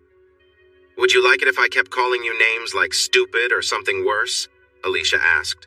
"No, not really," he replied. "Well, that's kind of what you're doing when you act like that in public," Alicia explained. But inside, he was just as rude and pushy as always. She wondered why her dad liked Buddy so much and why he wanted her to date such a bold young man. Danny frowned. Someone had been messing with the items on his desk again. The picture of Alicia and Christopher Michael was facing him once more. He kept trying to turn it away, but someone kept putting it back. He took the frame off his desk and dropped it into a drawer. After thinking for a moment, he opened the drawer again. He took the back off the frame, removed the photograph, and searched around until he found an envelope. He wrote an address on it and smiled as he stamped it. "Welcome to Notre Dame," the dean said as he greeted Fred Dumas. "Lafayette, huh? I was just there 3 weeks ago. We don't have any food like that here, that's for sure. You should have told me you were in town, Fred said. I would have taken you to Miss Helen's for some great food. Oh, by the way, you need to call Mrs. Bonham, the dean said, handing Fred a business card. Fred looked at the card, then back at the dean. Why? Fred finally asked. I think she has the keys for your house, the dean smiled. Did my dad buy us a house? Fred asked as the realtor pointed out the fenced backyard. I guess so, Nicole agreed. She bit her lip as the realtor watched Sophia, who was signaling that she needed to go to the bathroom. Get used to it, kid, she thought. Some people just don't understand. Your mom and I had a nice talk before she passed, Chris said when Nicole called him. She asked me to look after you and Sophia. She said, take care of my babies, please. And I couldn't refuse her, especially not then. Well, it's beautiful, Nicole said sincerely. And I made sure to ask for a fenced backyard, somewhere safe for Sophia and Freddie to play. It has that, Nicole said. And there's a school right down the street. The woman said it's a really nice one. That's great, Chris said, then paused. There was a long silence. Well, I love you, Chris said. Call me sometimes, okay? He closed his phone and picked up the photograph again. Alicia looked so lovely. He loved how the red blouse highlighted her skin, and Christopher Michael had such bright red hair and a big, friendly smile. The photographer arranged the scene with Alicia sitting on the floor, her right hand supporting her while her left hand rested on Christopher Michael, helping him stay upright. Such a beautiful, he whispered. A letter had been sent to the apartment where he used to live, but the mail carrier delivered it to his office instead. He appreciated the extra effort and ignored the man's reluctance as he slipped him a $20 bill. Rachel, or Rochelle, walked past an upstairs window, undressed. Chris shook his head at the boldness. He wondered if her mother was aware of what was happening just above her. He had briefly spoken with the girl's mother while trimming a climbing rose by the back fence. The very large woman approached him and seemed out of breath by the time she reached the fence. Chris looked down at her from the ladder he was on. He noticed Rachel's younger sister, Tanisha, trying to stay hidden. Being polite was important, as they were neighbors. He pushed back any discomfort he felt at her appearance. Chris learned that Rachel, or Rochelle, was a student at the University of Louisiana at Lafayette, studying without any clear goals for her future. In contrast, Tanisha worked as a stock clerk at Early's grocery store. Well, my son-in-law is a student at Notre Dame, he said proudly. He's majoring in education. My daughter is excited to become a grandmother soon. I already have one grandson and another on the way. Fred thinks it's a boy. Nicole thinks it's a girl. Are you married? Claire asked directly. Chris replied. Yes, they're married. No, are you married? Claire clarified. Me? Chris said, taken aback. No, He searched his thoughts quickly.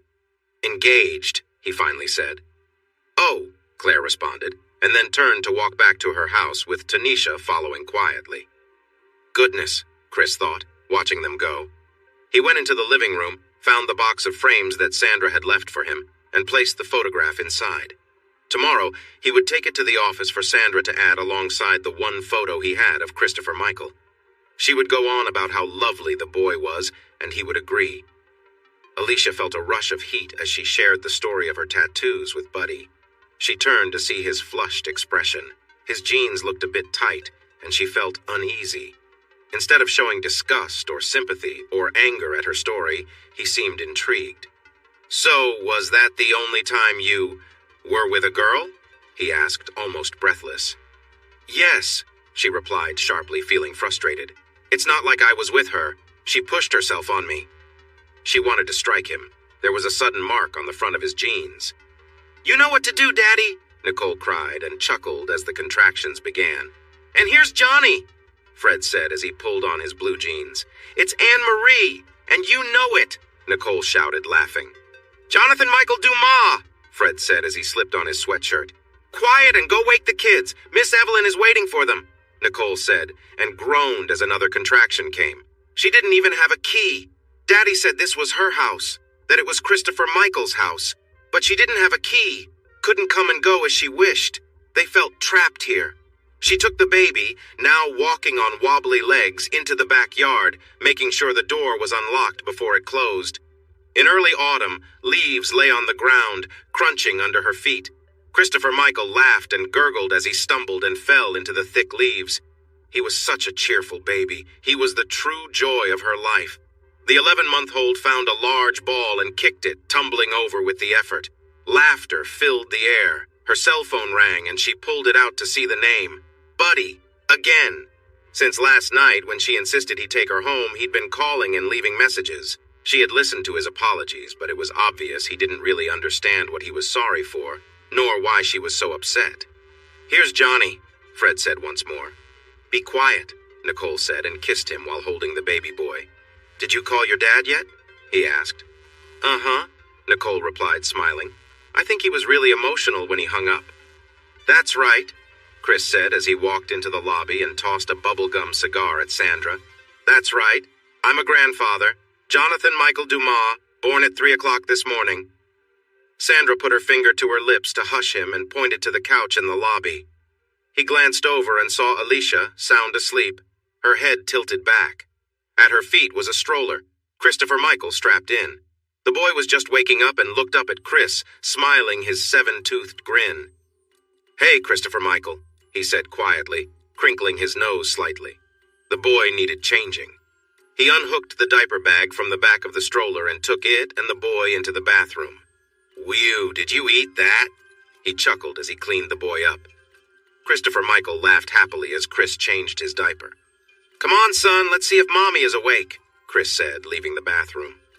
Alicia was waiting in the office and hugged him tightly when he walked in, still holding Christopher Michael. "Hey," he said softly, holding her close and swaying gently. "Hey," she replied.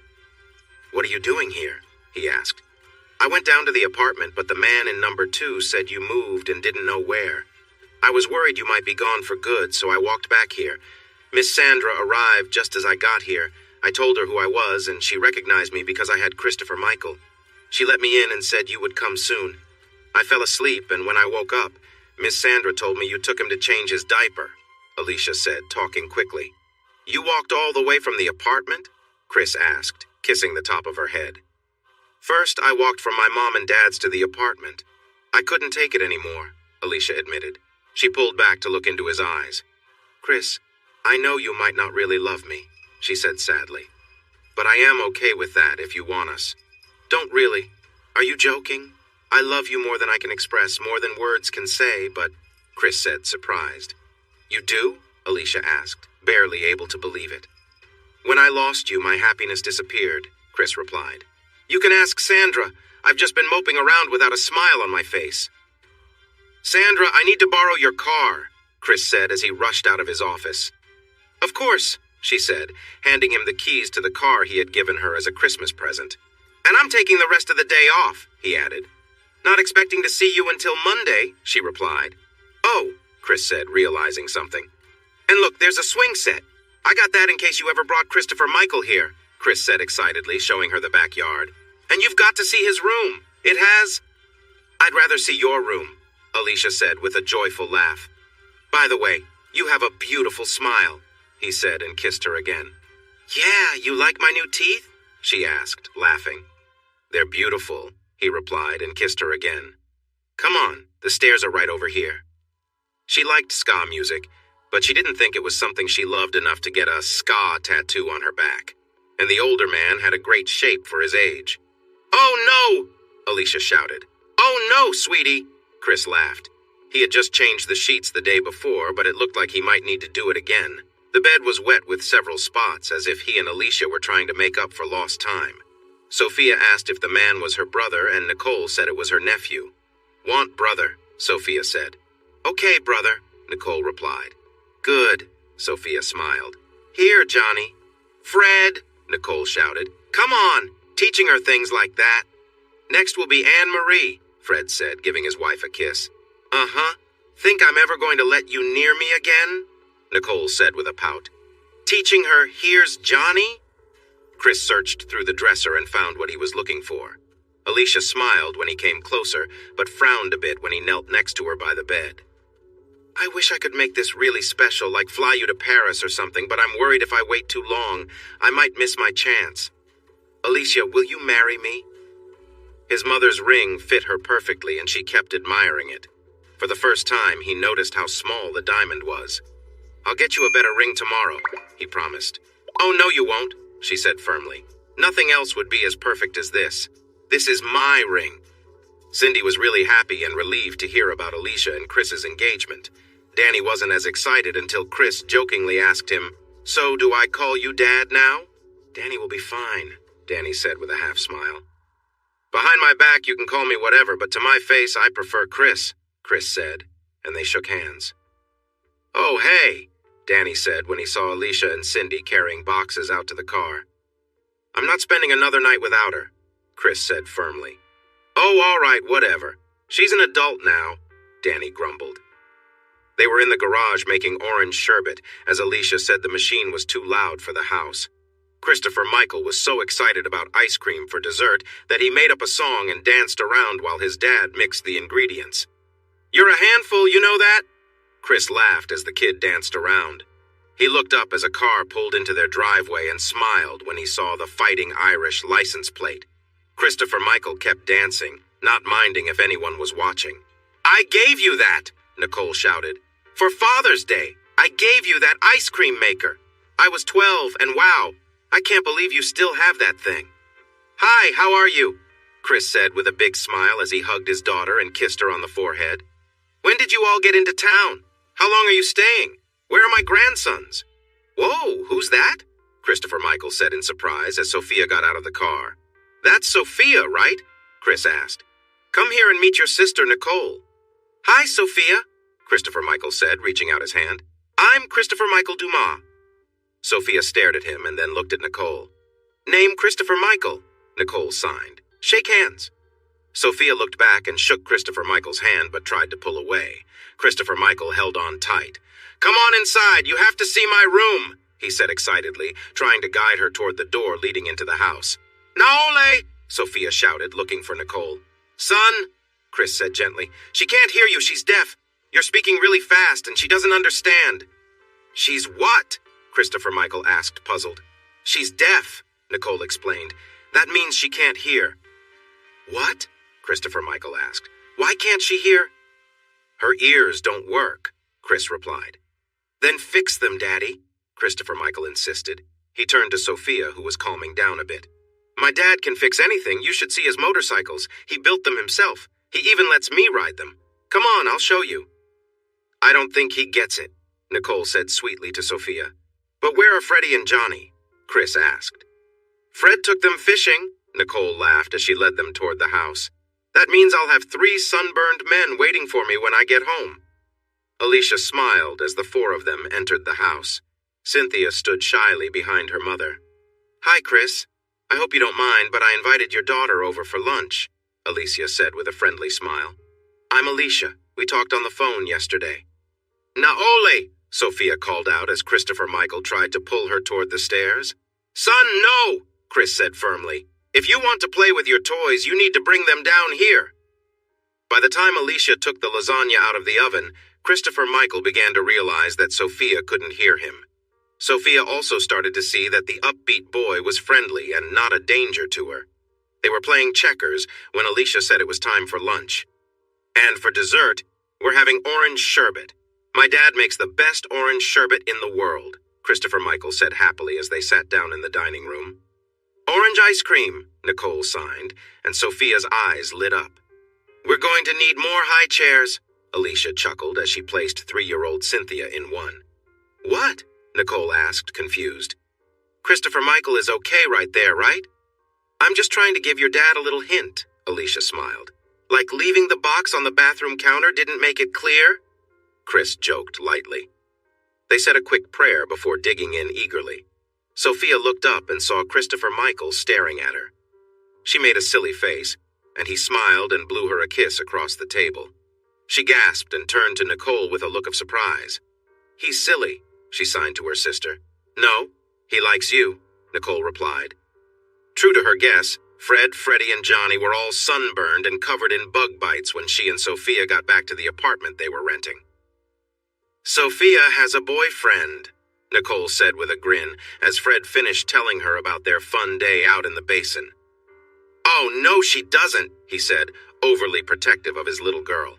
Calm down, Dad, Nicole said. She's almost 8. It's bound to happen. One more, Freddie begged as Sophia finished reading The Princess and the Frog to him and Johnny. Sophia didn't reply. She was focused on the drawing of the handsome prince who looked nothing like Christopher Michael. One more, Johnny signed, tapping his bed to get her attention. Cinderella, Freddie demanded. Sophia smiled. Cinderella had long blonde hair just like hers. Mom, Christopher Michael said seriously, I just want you to know, even though I love you, I care about someone else. You mean Sophia? She asked as she tucked him into bed. Yes, he replied earnestly. But what about Patty? Alicia asked. I thought you liked her. No, she's nice and all, but Mom, you don't get it. When Sophia got out of the car, it felt like there were hearts all around her, Christopher Michael said dramatically. She laughed when she shared the story. Chris smiled and held her tight. You're laughing, but I was there when she got out of the car. That boy was taken with her right away, Chris said. He looked up when he heard a knock at the door. What do you want, buddy? He asked Christopher Michael playfully. We need to invite Sophia to my birthday party, remember? It's in 15 days, Christopher Michael said. I thought you were in bed, Alicia replied firmly. I was, but I realized, oh my God, she thinks I'm a kid. She doesn't know I'm almost 5, Christopher Michael explained. Okay, I already told Nicole about it, but I'll send an invitation tomorrow, Alicia promised. That long? Christopher Michael asked, disappointed. Mail doesn't run at night, Christopher Michael, Chris said. Now come on, it's time for you to sleep. When you saw Mommy, did you see them too? Christopher Michael asked his father. The hearts? Yeah, and you know what? Chris said as he tucked the blanket around the small child. What? Christopher Michael wondered. I still do. I see all these hearts just floating around her, Chris admitted. Oh my gosh, Nicole laughed. I just remembered, his birthday is next Saturday. Whose? Fred asked, looking up from his computer. And you know whose birthday is next Sunday, right? Nicole continued, glancing at the invitation. Christopher Michael was polite to the other guests in the busy pizza place on Johnson Street. Most were from his pre-kindergarten class at St. Richard's, but he kept watching the front door eagerly. Woohoo, there she is! He shouted when Sophia, Nicole, Freddie, and Johnny arrived, with Fred coming in last. She's learning to read lips. It's hard for her since she's never heard words before, Nicole told Alicia while they observed the kids. Fred's teaching her. He's the best at it, but finding work has been tough. I was really glad to finish school in just 3 years, Fred shared with Chris and another dad who had come to the party. I thought I'd get a jump on job hunting, and Nicole wanted to come back home where people don't mispronounce our last name. And? Chris asked, smiling as Christopher Michael moved aside for Sophia to take her turn at the video game. Not as easy as I thought, Fred admitted. Maybe in Lafayette, Chris agreed. You should try St. Thomas Aquinas. It's just down the street from us. Okay, I will, Fred promised. Happy birthday to you, they sang, and Christopher Michael smiled as Sophia, sitting next to him, signed along with the song. Hey, Christopher Michael, could you take your eyes off her for a second and make a wish? Alicia nudged the boy gently. Uh-huh, he mumbled, and quickly blew out the candles. Did you even make a wish? She teased. Uh-huh, he replied. Give her the big piece, the one with the rose on it. Wow, it must be love if he's giving her the piece with the rose, Alicia giggled at Nicole. This is Brother Dominic, a gruff voice said. Hey, Dominic, Chris replied. I'll get straight to the point. My son-in-law needs a job. That's what I appreciate about you, Brother Dominic said. No greetings or small talk, just, my son-in-law needs a job. All right, fine. I see you like to keep things short when you need something, but I'll go along with it, Chris smiled. Hi, Dominic. How are you? How are things going? My son-in-law needs a job. Now that's better, cousin, Brother Dominic chuckled. Send him in. Thank you, cousin, Chris replied sincerely. Oh, great. Bring them to me all hyped up on treats, Cindy joked as Chris and Alicia dropped off Christopher Michael and Cynthia. Uh-huh, Chris smiled. And to make sure we stop by for some espressos, they should be full of energy. Grandma. Stop it, Cindy laughed. Be careful tonight. You know I worry about you guys on those motorcycles. Thanks, Mom, Alicia said as she placed the diaper bag on the couch. Cynthia's not quite ready for potty training yet. I let her wear diapers while she sleeps, just in case. Don't worry, I can handle a little girl, Cindy smiled. And she has long blonde hair and a beautiful smile, Christopher Michael told his grandfather as he led him down the hall. Hey! Chris smiled as his father-in-law entered the room, being guided by Christopher Michael. Did you hear this boy has a girlfriend? Danny asked, serious. And she's really pretty, Alicia added. Definitely, Christopher Michael agreed, nodding seriously. Chris shook his head as Alicia used the electric starter on her motorcycle instead of kick-starting it. She grinned at him when it took him 3 tries to start his bike and blew him a kiss before putting down her helmet's visor. When April had called to tell him about Jimbo's passing, he was unsure how to tell Alicia. We need to go to the funeral, Alicia finally said. Are you all right with that? He asked. Chris, that was a long time ago, she replied softly. I don't have the tattoos anymore. Except, he started and she smiled. Except for that, she said. And that's just for you. The word was still marked on her skin. Mr. Dumas, I am yours, she told Chris. And don't forget it. They sped off toward the funeral home in Breaux Bridge, soon joining about 40 other motorcycles that revved and roared along. April looked older now, weary. She smiled when she saw Chris, but turned pale when she noticed Alicia. She pulled her 6-year-old daughter, Jamie, close. Hi, April, Alicia said gently. I'm really sorry for your loss. Thank you, April replied, struggling to find her words. He looks good, Chris said. Yeah, just lying around, which was about the only thing he was good at, April agreed, and they all shared a quiet laugh. Oh, hey, this is Jamie, Jimbo's daughter, April finally introduced. Jamie, this is Chris and Alicia. They were friends of your dad.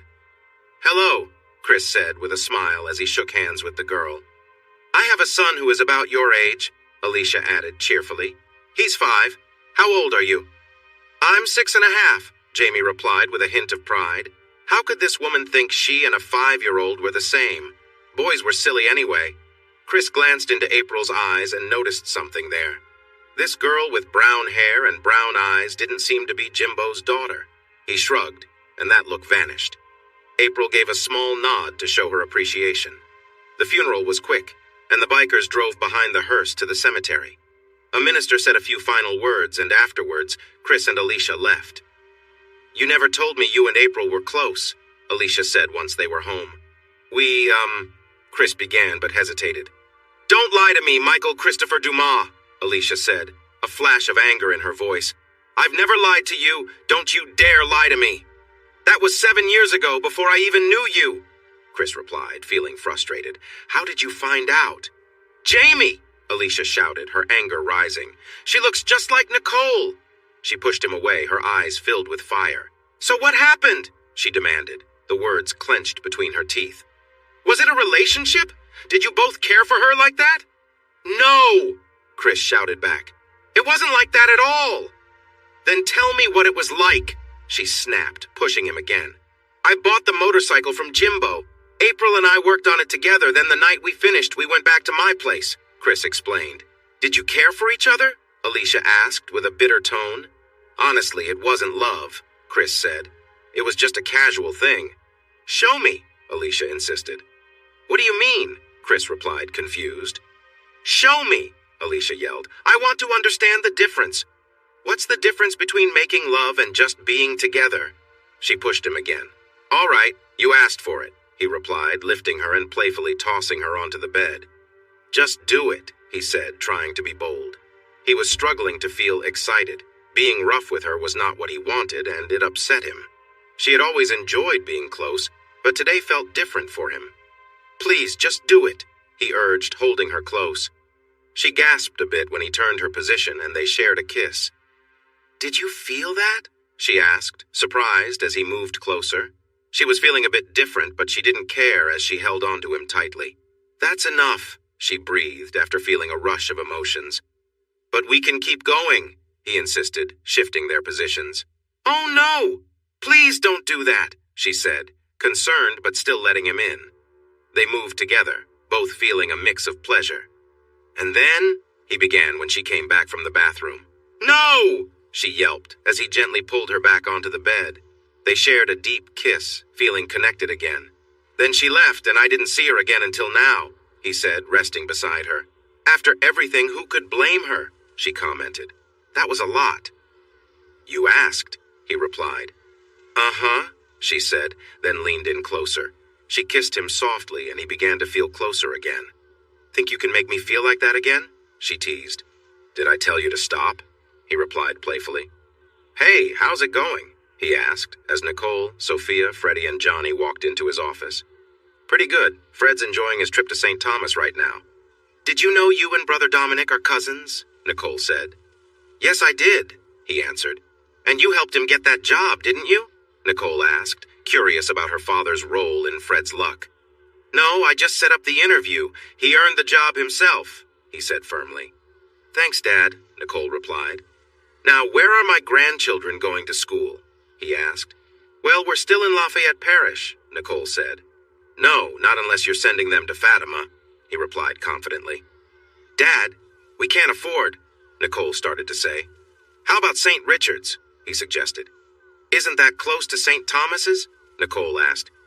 Yeah, let me make a call, he said, dialing a number. Dad, wait, Nicole said. Sophia isn't slow or anything, but she struggles in regular schools, Nicole explained. What if we got her some interpreters? He suggested. Both UL and ULD offer classes in American Sign Language. We can talk to the teachers. Dad? She asked.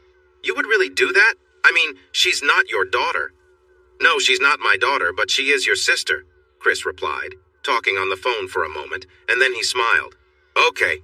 The administrator is expecting you, Sophia, and Freddie at 9:30 tomorrow morning, he said. You all will love St. Richard's. Christopher Michael goes there. He started pre-K there and is now going to kindergarten this year and is really excited about it. That kid is excited about everything, Nicole chuckled. Yeah, he sure is, Chris agreed. Hey, get all those kids out of here, Sweet William said as he walked in. Mr. William, Nicole said cheerfully as she hugged the big man. Are you a giant? Freddie asked, staring up in amazement at him. Nicole sat with the paperwork, trying to smile supportively at Sophia. Sophia had difficulty at her last school and had given up. Because of this, instead of moving up to the 3rd grade, she would have to repeat the 2nd grade. Nicole glanced around as a tired-looking woman exited the administrator's office. The woman wore a short-sleeve blouse and her arms were covered in tattoos. She was pulling along a pretty girl. Nicole thought they both seemed out of place. Mrs. Dumas, the older woman called out, and Nicole stood up with Freddie and Sophia following her. Are you the administrator? Nicole asked, forcing a smile. Oh, no, ma'am, I'm Mrs. Dumas's assistant, the woman replied with a smile. Mrs. Dumas will see you now. At least we have the same last name, Nicole thought, feeling a little better. Mrs. Dumas? Alicia asked with a big smile. Hi, I'm Mrs. Dumas, the administrator for St. Richard's. Mama, why are you crying? Jamie asked her mother. Because, honey, I'm happy, April said, her voice shaky. You're going to get a really good education, and that makes me happy. At first, April was surprised when she received the information packet from St. Richard's. She hadn't planned to enroll Jamie in the school. Jimbo had left them without insurance and no money. They had already sold the motorcycles to cover many bills. Anything else of value had been sold when Jimbo got sick. When Mrs. Dumas followed up with a phone call, April decided to come in for an interview. The older woman had welcomed her and Jamie into the office, and April felt uneasy when Alicia turned around from the computer and smiled. The smile faded when April instinctively pulled Jamie behind her, her eyes connected with April's. I would never hurt you or your daughter, she softly told April. Please, take a seat. We want Jamie to go to St. Richard's, Alicia said as April and Jamie sat on the wooden chairs in front of Alicia's desk. We can't afford that, April replied. No, there's someone who will pay for everything until she finishes college, Alicia explained, making it clear to April who this person was. Plus, there will be $200 a month for clothes and school things. Are you serious? April said, then blushed, remembering where she was. Please, Alicia said. It would mean a lot to Chris and me. When Chris and I got married, he encouraged me to finish college. I only had 3 more semesters left, Alicia told Nicole, who was still amused by her father's and stepmother's little trick. I earned my degree in early childhood education with a minor in business. Sister Andrea retired, and Brother Dominic, Chris's cousin, asked me if I wanted a job at church. Chris and I don't need the money, but I wanted to do something other than just stay at home, so... And when Fred and I moved back to Lafayette, Nicole chimed in happily. We wanted you to be part of the St. Richard's family, Alicia smiled. He won't say it, but all he wants is to care for you and his grandchildren.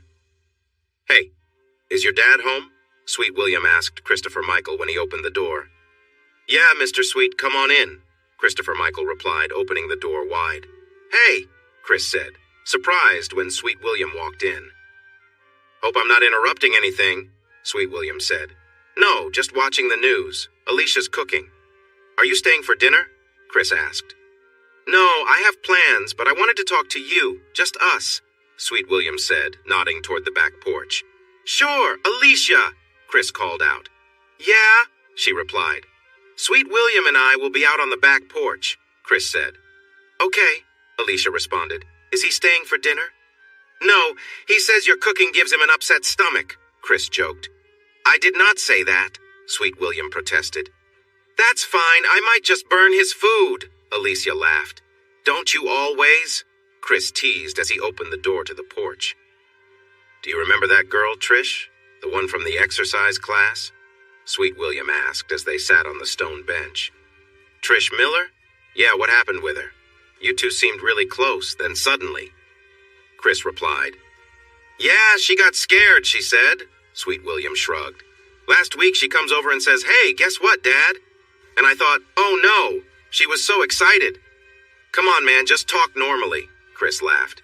Oh, I keep forgetting. You're not used to this, Sweet William said with a grin. She's having a baby. So? Chris asked directly. What are you going to do about it? Look at you and Alicia. You both have so many kids and want even more, Sweet William said, watching as Christopher Michael ran out of the house. Hey, Mr. William, Chris and I are talking, Chris said to the boy. Nah, he's just fine, Sweet William smiled at the boy. So? Chris repeated. What's your plan? Well, I asked her to marry me, Sweet William announced joyfully. I came to ask you to be my best man. Why not? You were mine, Chris said, giving his friend a hug. Wow, you're getting married, Mr. Sweet, Christopher Michael exclaimed. Yeah, what do you think? Sweet William asked the boy. That's awesome, Christopher Michael shouted. Can I come to your wedding? Of course, my man, Sweet William replied. I wouldn't dream of getting married without you there. Can I bring my friend too? Christopher Michael asked, smiling while receiving a big hug from Sweet William. A friend? Sweet William laughed. Aren't you a bit young for that? He has a special friend, Chris smiled. Yeah, I do too, Sweet William said, hugging Christopher Michael again. Yeah, bring your friend along. Are you sure you won't join us? Alicia asked. I'd love to, but I have to go. She's cooking something nice for us, Sweet William said, standing up with a grin. Take care, Chris said warmly, and the two men hugged. Pam Broussard was surprised when Trish brought her fiancé into the kitchen. She knew he was black. Trish had mentioned that before. She also knew he was tall since Trish had to look up to see him. But she wasn't expecting someone so enormous. He had to bend a bit to fit through the door. Oh my goodness, she gasped as Trish smiled brightly, holding on to the man. And this is my best friend, Pam. Trish was excited.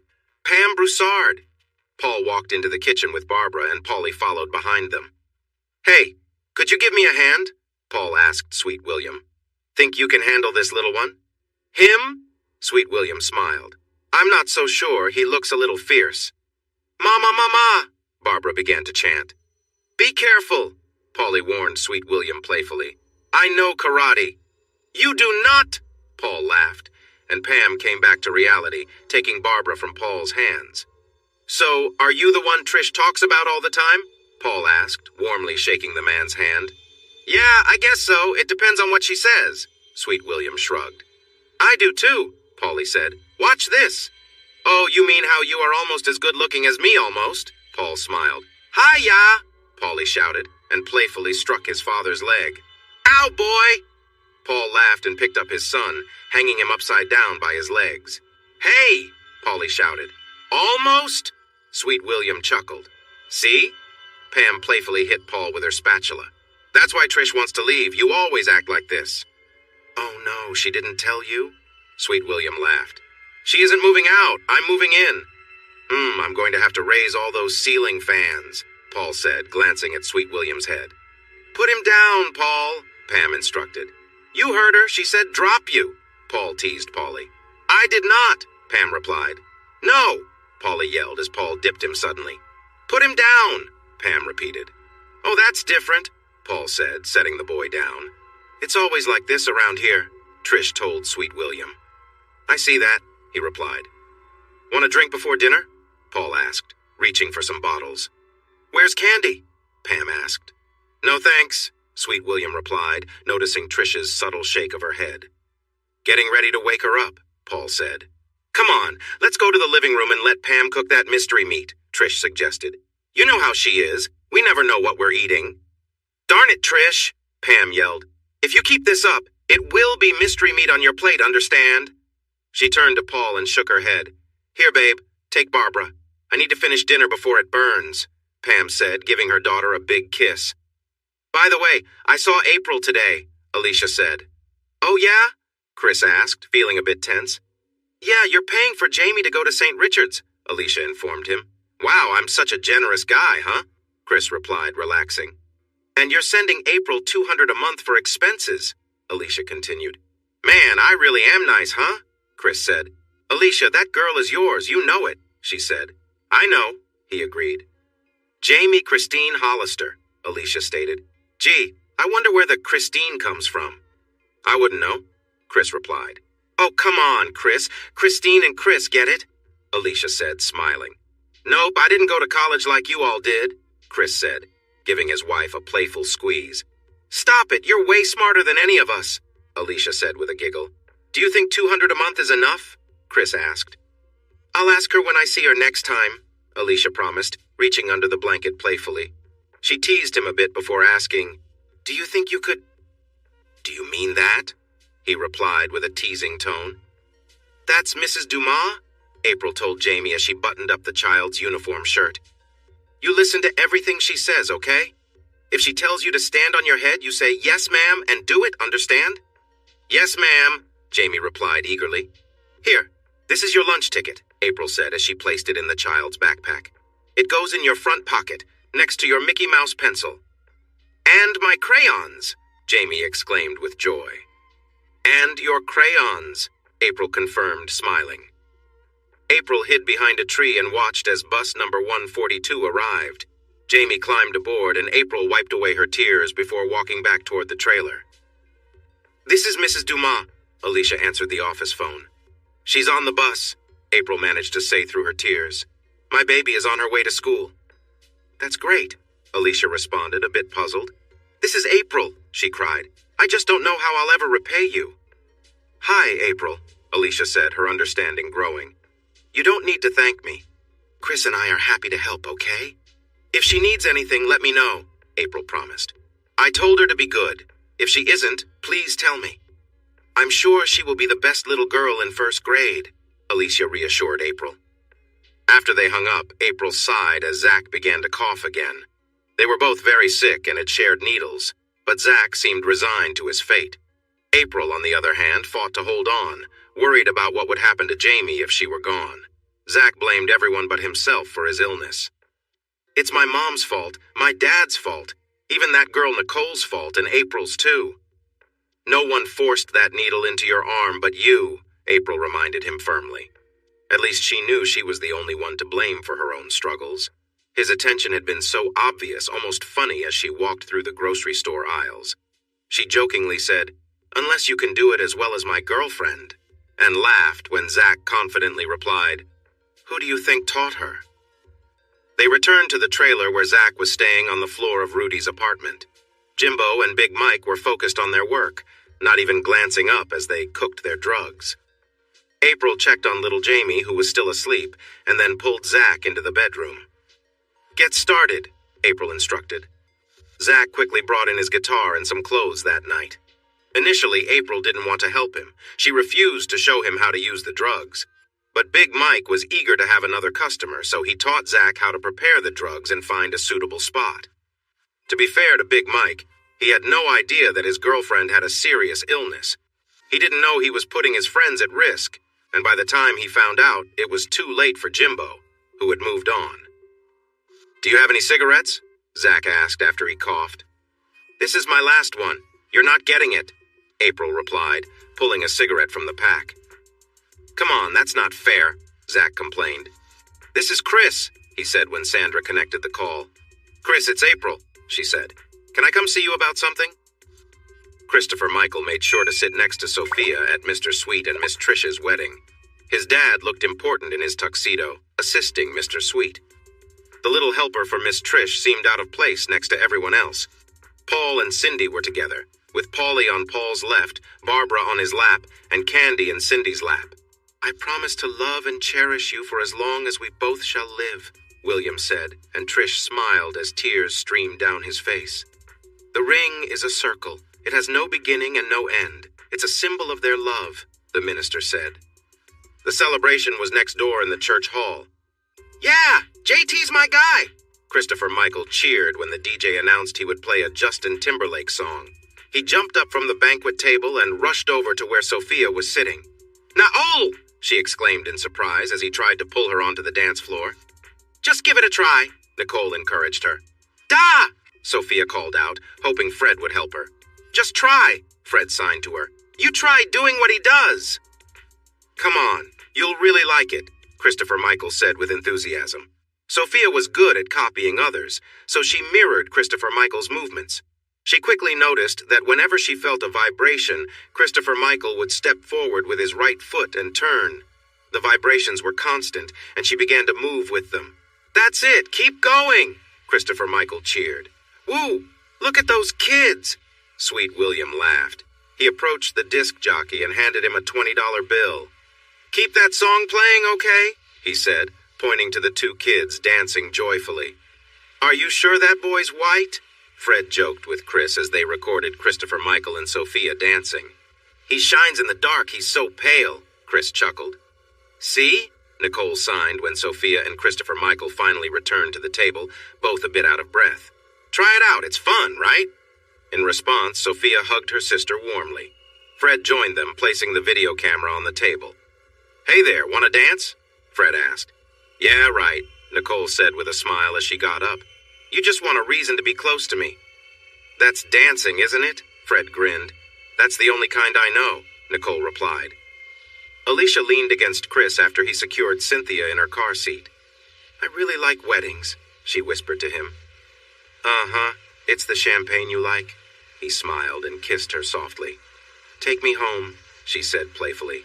"Get the kids to bed, then we can have some fun later." "Jamie?" Chris asked, nodding toward the girl buckled in the back seat. "She's staying over. She's coming to church with us tomorrow," Alicia replied. "Now hurry it up." "What about the baby?" he asked, gently rubbing her belly. "The baby will be okay," she assured him as she opened her car door. Chris glanced at the minivan next to theirs.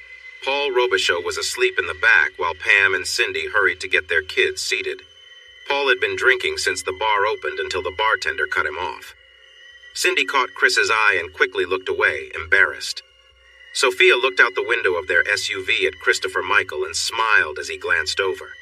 She raised her hand with her thumb, forefinger, and pinky out, signaling, "I love you." Her smile grew wider when he returned the gesture and sent her a friendly kiss. "Hey, Dad, hold on to this, okay?" Christopher Michael said, tapping Chris's tuxedo sleeve. "You'll need it when Sophia and I get married." "Hang on," Alicia said with a smile. "How do you know she'll want to marry you?" "What?" Christopher Michael replied, shocked that she would ask that question. "Come on, look at me. I am amazing, just like a bag of M&Ms. "Hey, don't call your mom a mean name," Chris said firmly. "A bag of M&Ms?" Alicia asked. "Isn't it usually a bag of chips?" "Oh, right, they melt in your mouth, not in your hands," Christopher Michael said with a grin. "Christopher Michael, that's gross!" Alicia shouted, trying her best not to giggle. Thanks for watching this video. Don't forget to subscribe to Infidelity Plus to stay updated with more captivating tales of infidelity and payback. Turn on notifications so you're the first to see our latest content.